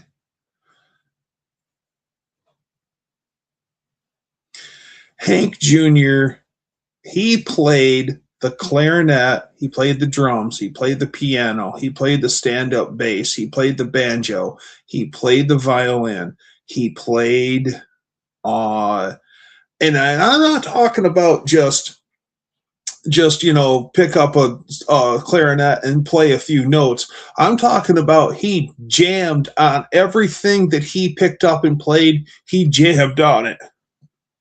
Like he just wrangled that thing music right out of it. It was impressive, y'all. It was very impressive. I was half naked for Pete's sake. Not sure what happened to my date. Holy crap. What do you call a half naked potato? I don't know, but we're probably going to find out. Seen Lee Greenwood at Wisconsin Valley Fair and Langlade County Fair. Okay.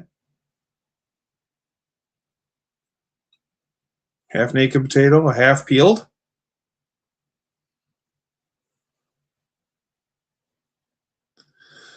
South by Southwest is this week here in Austin. As so many famous people in town. The Breaking Bad RV was downtown and they wanted to borrow my Aztec to park, but I was too sick to go. I seen Charlie Daniels. We had the local country music station would put on a free concert. It was called Birthday Bash, and they would give away tickets. Tickets were free, but you had to pay to park, and then you had to pay too much for concessions, so on and so forth.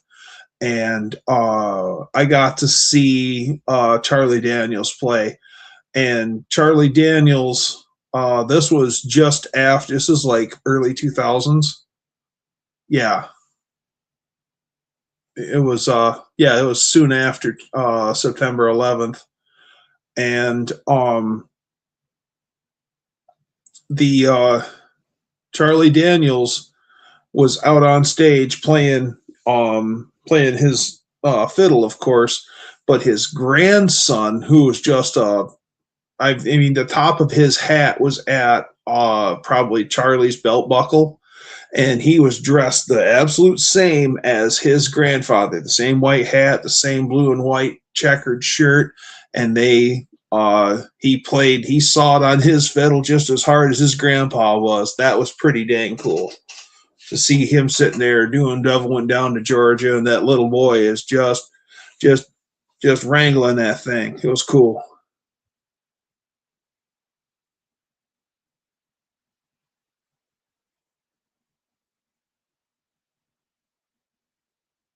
I even got a garage. You can call home and ask my wife.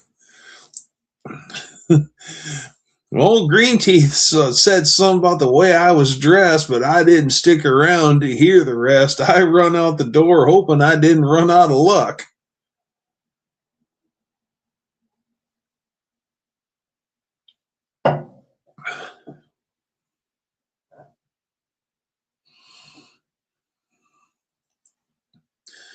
I used to work a job where I worked every other weekend. I worked continental shift, so I worked 12 hours a day, and I was on every other weekend. Doug invited us to have a party in his garage and work on shop truck. Yeah, but work first and then we party after, because we're not going to get all sloppy drunk and do shitty work on my truck. That is not acceptable. We got to bring our A game when we work on my stuff. Afterwards, we'll get all once the work is done and we hang up our tools. Let's party down. I'll have a bonfire. I'll cook out everything. Oh yeah. Oh yeah.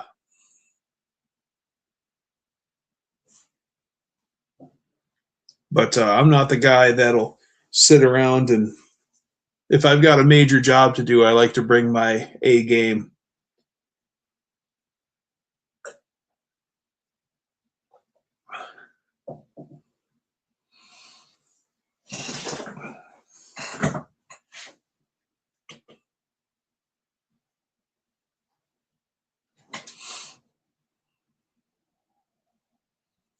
Oh yeah, I love to entertain too. So hell yeah, that'd be great. Have everyone come over and we'll all pile on shop truck, get stuff done.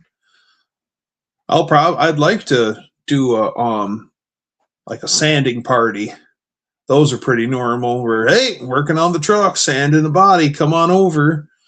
You know, we'll do food and beer, pop, whatever, and then all you gotta do is pick up some sandpaper and sand on a car.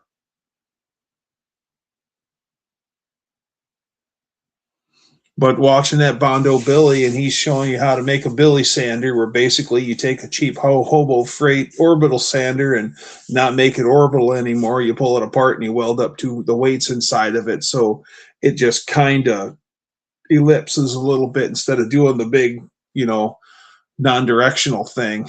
And then he uses like 35 grit sandpaper, and he'll take that body right down to bare steel.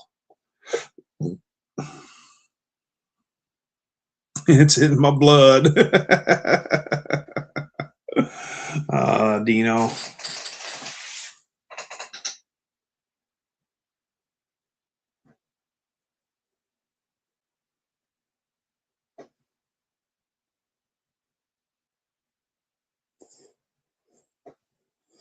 Oh yeah, bring a dash to pass. Yeah.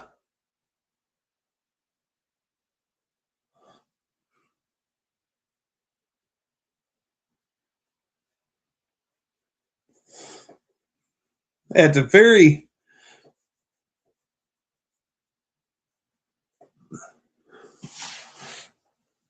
Oh yeah, definitely do. Ooh yeah.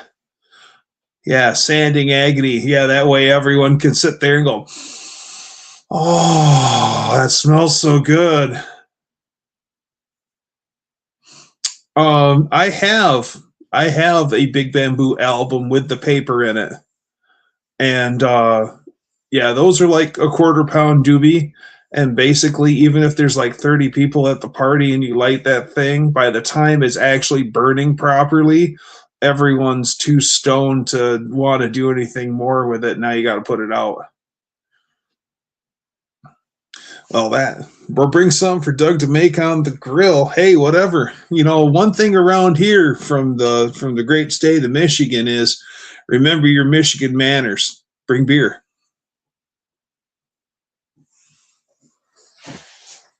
Oh, we'll have a smorgasbord for sure. For sure. For sure.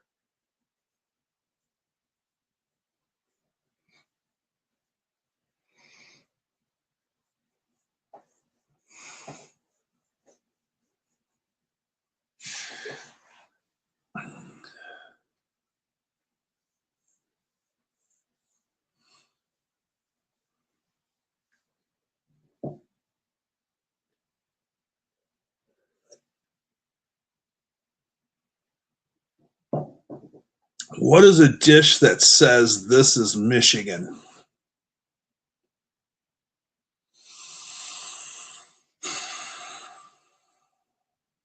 An olive burger. This is Michigan. It is cheeseburger, usually with Swiss cheese on it, and then it's green olives in a mayonnaise sauce. That's a Michigan only thing, and that is something that says this is Michigan. Another one, especially on the east side of the state, is a coney dog.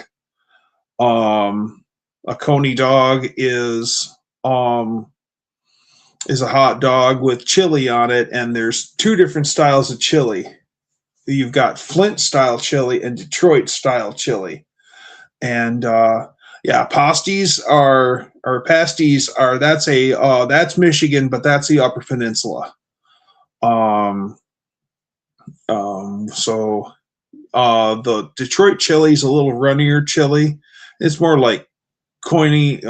Though, yeah, the burger's excellent, Buff. Yeah, olive burger's really good.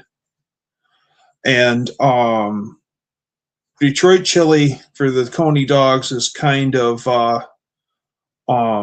runnier chili, where Flint chili has a lot more beef in it, where it's still like chili, but it's more like chili sloppy Joe on dogs, and the dogs got to be Kogel brand dogs from Flint, Michigan.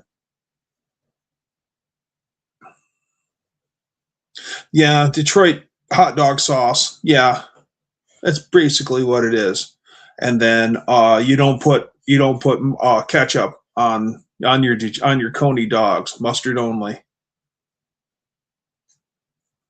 I've heard Danster talk about the Carroll Shelby chili. Carroll Shelby had operations in Ionia, Michigan. Carroll's son went to high school in Ionia. Machete.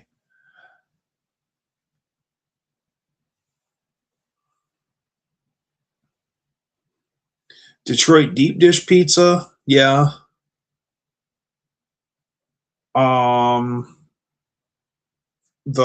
What else is this? Is dishes. This is Michigan. Wet burrito, which is a burrito, beef and bean or all beef or bean burrito, but they cover it in enchilada sauce. It's like a mixture of enchilada sauce and brown gravy. And then you give it the sauce, and then you put a sprinkle of cheese on top of that, and you pop it back in the oven until all that gets nice and bubbly. And yeah, wet burrito. It's one of those things like we go to Indiana and you order a wet burrito and people look at you weird. They're like, what makes it wet? And you're like, are you just one of those things like they look at you weird when you ask for an olive burger too? They're like, olive burger? What? And you're like, yeah, green olives on a burger. And then they look at you like you're nuts.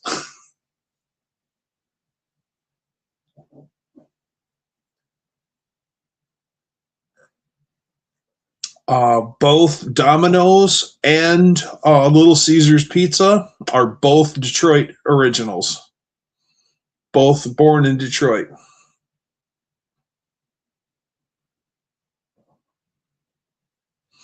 Giuseppe's Pizza or Luigi's Pizza, best in Akron. Green olives on a burger. Yes, green olives on a burger. Make yourself a hamburger. Put some a slice of mild Swiss on it, and get yourself some olives and mix it up in some mayo.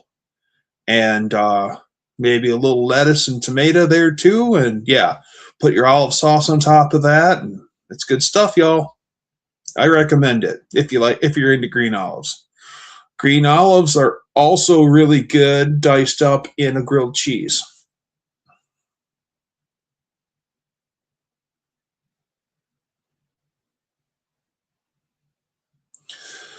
So people look at you weird, say you want a wet burrito, and they say you just want a jail burrito.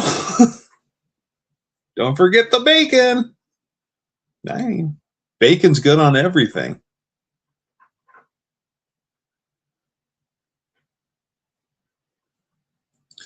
If you're ever down in the Chicago area, I highly recommend you find a Aurelio's Pizza and eat Aurelio's Pizza.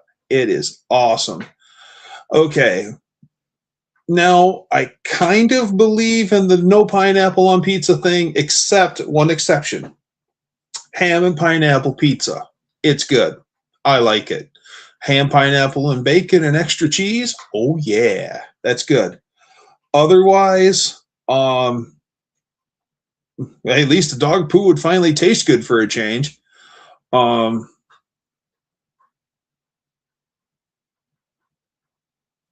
sounds good, old Mac. Yeah, ham and pineapple pizza is amazing. It's that sweet and salty thing. There's a lot of people that don't like the pineapple on pizza though, but ham pineapple's good.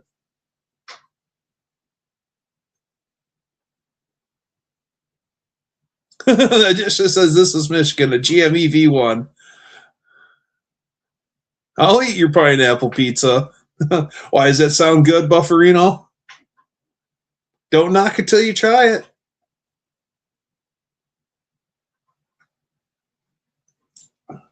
We had about every ingredient.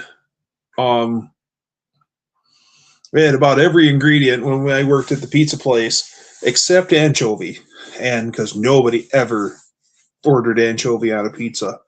And we get pineapple. We did ask for everything. We had all the toppings.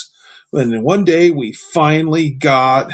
I've heard a lot about Tony's. You've talked about Tony's. My friend Eddie, who's from the East Side's talked about Tony's. I heard that Tony's has a 1 pound bacon, a 1 pound BLT. It's good, especially with ham. Yeah. Don't like tomato on a pizza? Well, what about the sauce?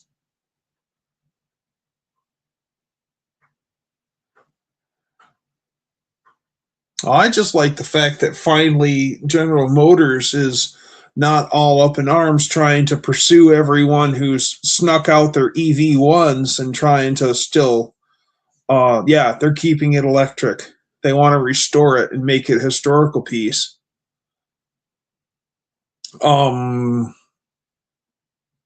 Francis Ford Coppola, however you say his last name, he still has his EV1. He never gave it back. And he has a Tucker.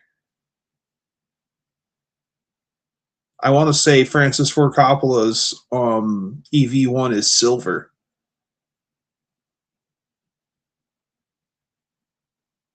Generally skip the bacon on a pizza. Oh, so when they would, we finally would get an order for anchovy on a pizza, the boss would pull some cash out of petty cash and send me down to the local store to buy anchovies. And I'm like, that doesn't make any sense. We always have ingredients on the shelf. So I go get it and show up, and he told me just to buy a can or two, don't buy a bunch of it. And so I come back with the thing and I go, why did you make me run to the store? Why don't we have it on the shelf? He goes, as often as somebody orders anchovies on pizza, he's like, it's not worth to have it on the shelf. By the time it'll just age out. So he goes, that way we leave it at the store. We just go get it when we need it. Because that way when it ages out, they throw it away, not me. I'm like, okay, that makes sense. Canadian bacon, yes. Regular bacon, no. Okay. Yeah, I mean, it's salty fish. I don't mind it, but there's a lot of people that don't like it. So, hey, whatever. I was working a long shift with another tow truck driver, long day, hungry. The other driver got a huge pizza with about 1,000 anchovies. As hungry I was, I was hungry. I ate some.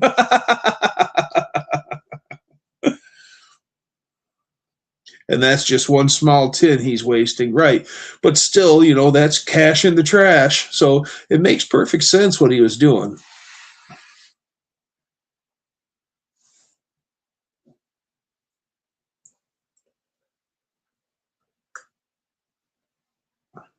And even though, I mean, a tin of anchovies is just salted fish, and that stuff's probably going to be good till the end of millennia. But everything has an expiration date, and it has to be disposed of by the expiration date.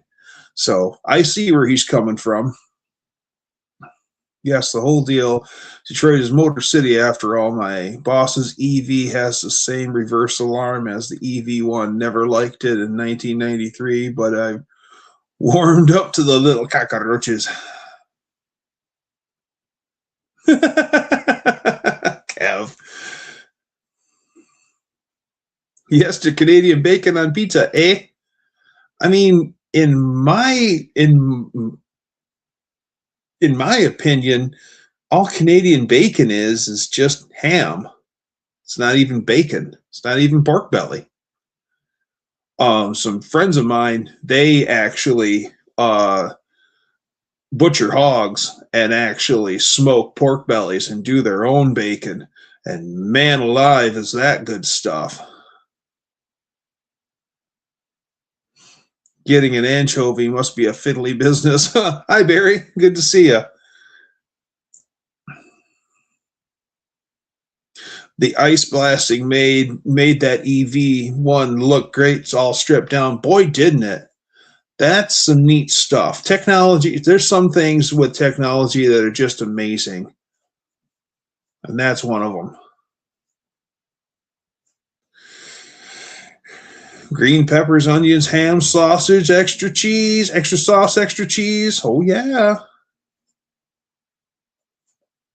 You can do it with a freaking small laser, a laser beam.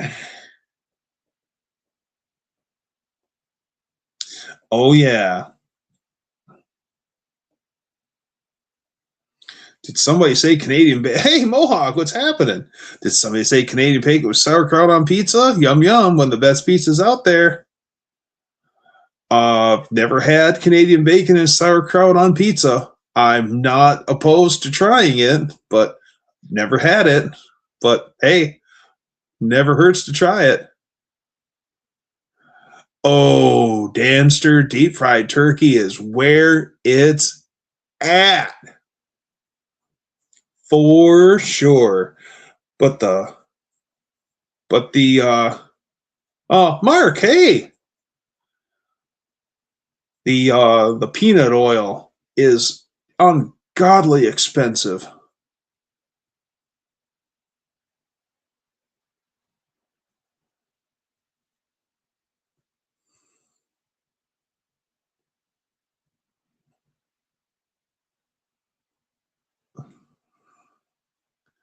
Do you like the walk bars or do you like the canned spinach that Popeye liked?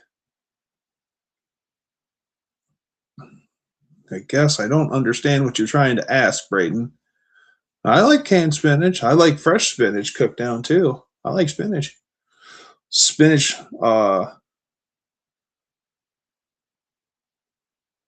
deep fried sounds good. Yeah, everything. Wonka bars. Yeah.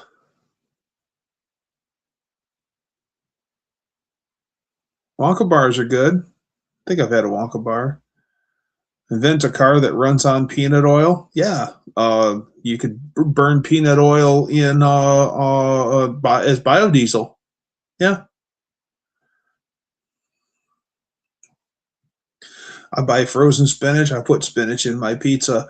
Buy frozen spinach. I like to put that in a lasagna when we make lasagna at home. We haven't done that in a while. That'd be good. They sell deep fried turkey legs at the Renaissance Festival. Oh, yeah. What Wonka products are still made? Gobstoppers. I know that's a Wonka product. Spinach leaves on pizza, not stuff in the can or frozen. Oh, yeah. Yeah.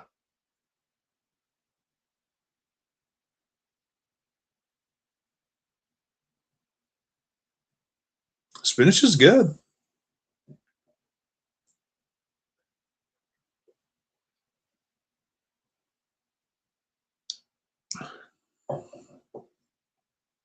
I don't mind a salad made with spinach leaves instead of lettuce.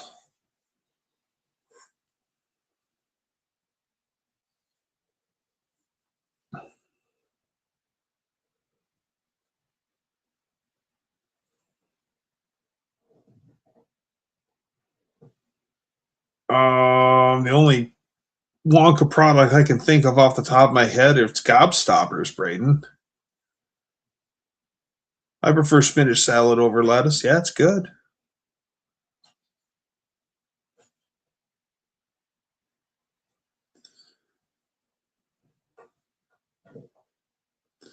Sauerkraut is actually Anglo-Saxon. The English Navy used it on the ships to prevent scurvy because limes didn't last as long, but we still call them limeys.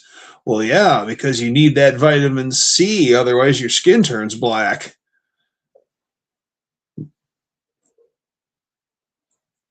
You're talking pizza, and I'm eating a bowl of homemade chili. Ooh. That's what we should do, is Braden said if we have a party at my house, we should all have a chili cook-off. Everyone bring their chili out. Eggplant lasagna is nasty? No. If it's made right, it's good. I'll ask you, scurvy dog. Arr. Now remember, the pirate's favorite letter used to be R, but now it's the C. Ha ha ha ha.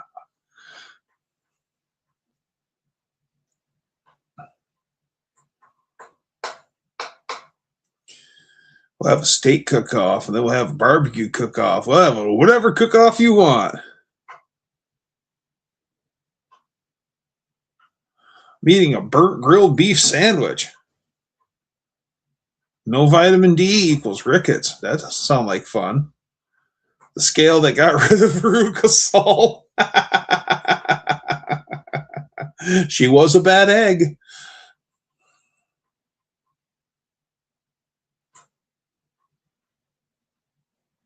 Yeah. Veruca got took out by the scale. I can't think of the girl's name that got took out because she chewed the gum. And then the little German boy, he got taken out by drinking from the chocolate river. We'll have a seafood cook-off, or have a gumbo cook-off, or a jambalaya cook-off. Oh man, if it's if I could get my hands on the crawdads, I'd love to do a crawfish boil, like Louisiana style, with the little ears of corn and the little potatoes and the crawfish and all that stuff. Good stuff, man. That's good stuff. It's funny. Some friends of mine, they do a crawfish boil every year as a summer party, and it's always a hit, Louisiana style, right? And it's so funny. Like half the people, like me, we're getting right in them crawdads, and we're just going to town on them. And then mud bugs. Oh yeah. And then it's funny because people are like, "How do you eat that?" And I'm like this. You grab it and roll here, and then little meat in the tail. There you go. And they're just like, no. Like, I used to be the same way. Yeah, Cajun style. Oh, yeah. My lady talks about, she used to live in northern Florida. And she said one of their neighbors was an old Cajun. And he'd show up with a whole cooler full of crawdads. And she said, "When's this party at Dexter's place?" Someday. Boy, that'd be a long trip for you, Mean Street. Well, hey, Mean Street, when you come up, you're in charge of bringing me the crayfish.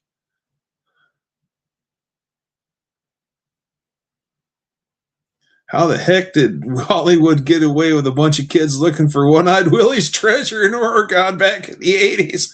That definitely was a different time.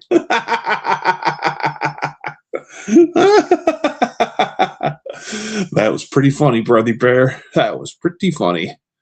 Just can't eat shrimp anymore.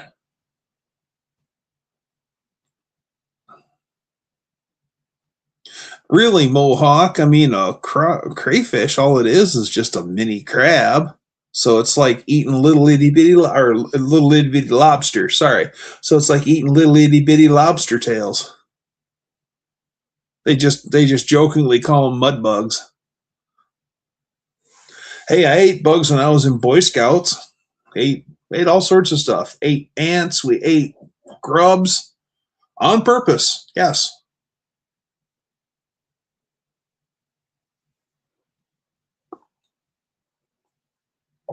Eat the bugs. I like mini stuff, but I can't do it. All right, fair enough.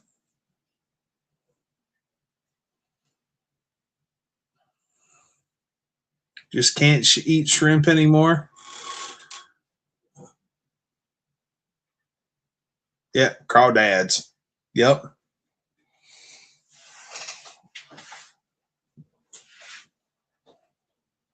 I seen Dr. Go's video where you and Brian and Dr. Go were all hanging out in front of Scott Speed Shop's. Indirect Connection was there too. Looked like a good time.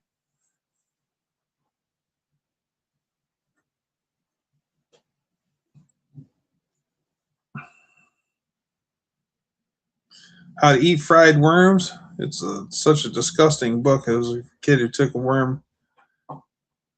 I mean, no sleep till Dunkster. Oh yeah, I've been doing it for over a year, Barry. Crawdads and the Boise River get huge. Some of them are as long as my boot. The mink love them. Oh yeah, mink are rotten little, mean little sons of guns. Man. Yeah, Barry, I've been doing it a little over a year.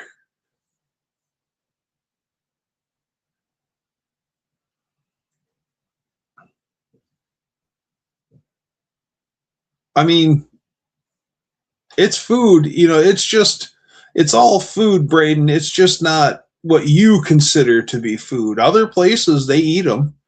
And I mean, and I'll tell you what, think of something food-wise that's just the grossest thing ever.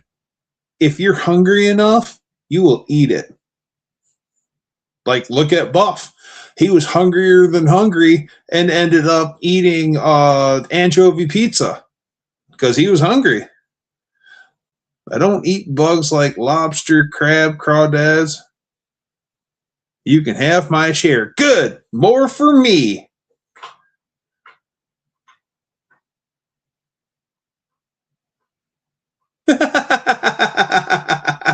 Slides out of the pan into the trash easier. That was funny.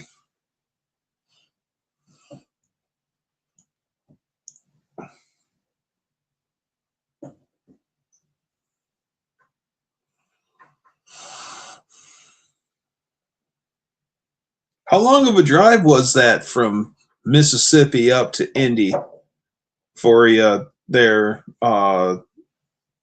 Ken? Yes, more lobster tail and more crab and more scallops. Ooh, scallops, yeah. And shrimp below everything for me, same as salmon. Oh, yeah. Crappie, bluegill. Oh, yeah. I like kale. Kale's pretty good. Shrimp gumbo, shrimp soup, shrimp kebab.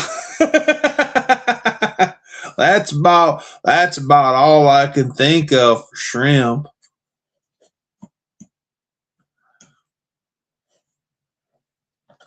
Orange Roughy. Orange Roughy's really good. 8 hours. Okay. So the trip from Mississippi to Indy, 8 hours, is the same as me going from my house to No Name Nationals. It's 8 hours. It's raining and snowing in Pennsylvania at the same time. All you can eat walleye Fridays for Lent. Oh yeah. I'll come. I'll come for supper. Shrimp's cousin is a cockroach. Yeah, they're both bottom feeders. Well, I know I'm cross-eyed.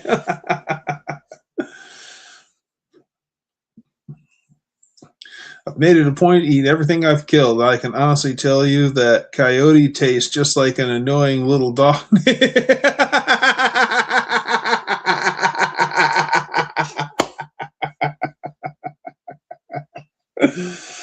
What is one bug that you would never eat and that you've seen somebody eat? Mine is a moth. I mean, I've ate bugs by accident riding motorcycle. Um, but I mean, there's a guy. His name is Yule Gibbons, and he used to do grape nuts commercials long ago, and he was known for foraging. And he's like, there's these people that are lost in the woods for months at a time and they die of starvation. And he goes, how sad that they died of starvation when the whole time they were out there, they were surrounded by food, but they didn't know what they could eat. And he spent like 7 days or something like that camping in New York Central Park. He brought no food with him, just tools. And he camped and stayed at Central Park. He weighed himself going in, and then he weighed himself when he came out 7 days later, and he weighed heavier leaving Central Park than he did going in. He ate that good. Prawns, which is just like shrimp on steroids. Good old sea roach, delicious. Yes, they are.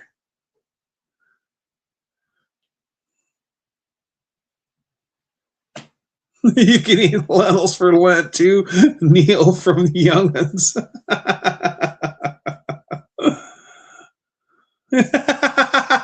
I know that old joke.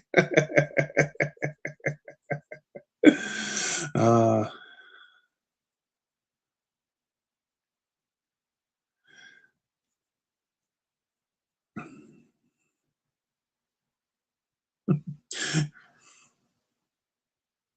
are maggots bugs? I've eaten them. Yep.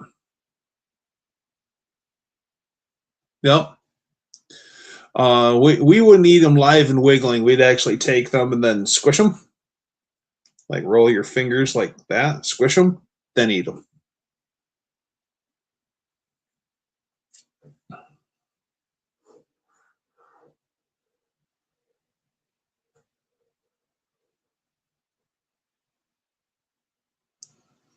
Well, yeah, mushrooms.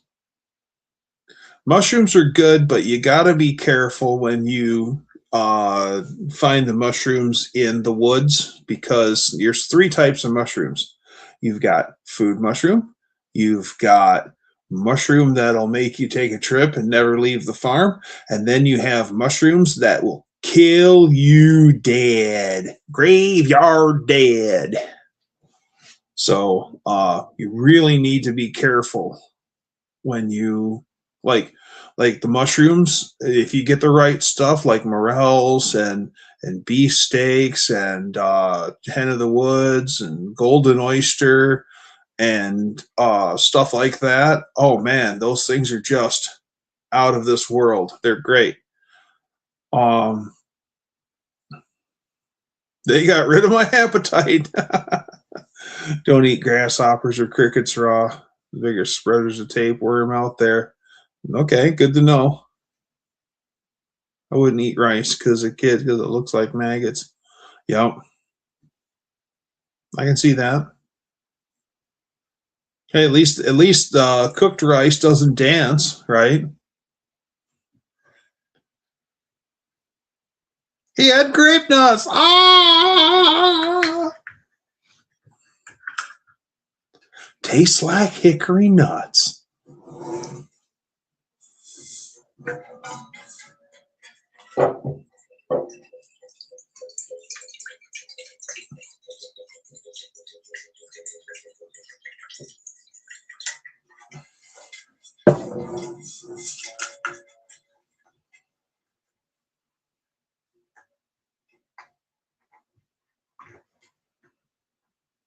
Hot lentils.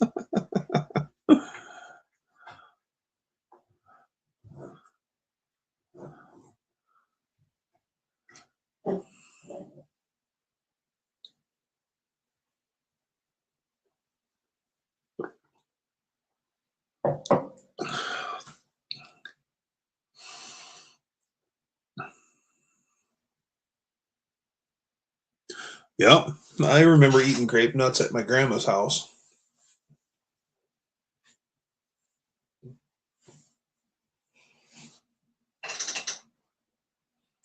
Can't close his eyes in the cold.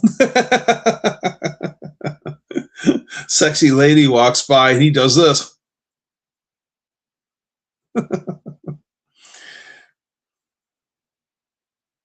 Tried corn nuts once, thought I was chewing on gravel. The corn nuts do have a good, satisfying crunch. I've been wanting to make pine needle soda, Braden. I'll probably do that this summer. I do want to make pine needle soda. I do like the satisfying crunch of the corn nuts, but the problem is that you keep eating them and then it just tears up your mouth. It's like I feel the same way about Captain Crunch. I can't eat that. It's like eating gravel. Almost choked on my dinner. Yeah, pine needle soda. Some people call that Sprite. I want to try that. Seems pretty easy to do.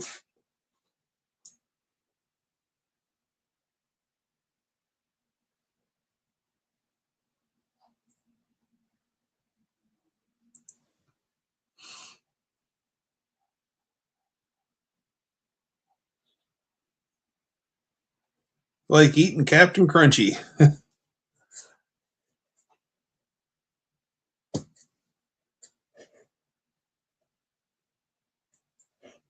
Never like corn nuts or gin?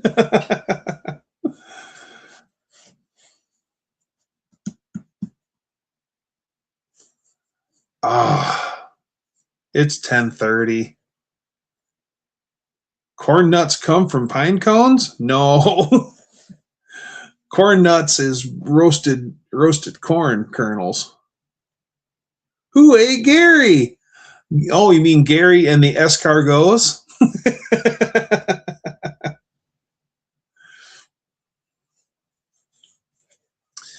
Unfortunately, ladies and gentlemen, it is 10:30 here in the great state of Michigan, and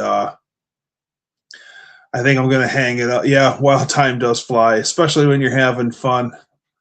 So I'm going to hang it up for the evening. I like original corn nuts. Ranch is okay. So I'm going to hang it up for the evening. So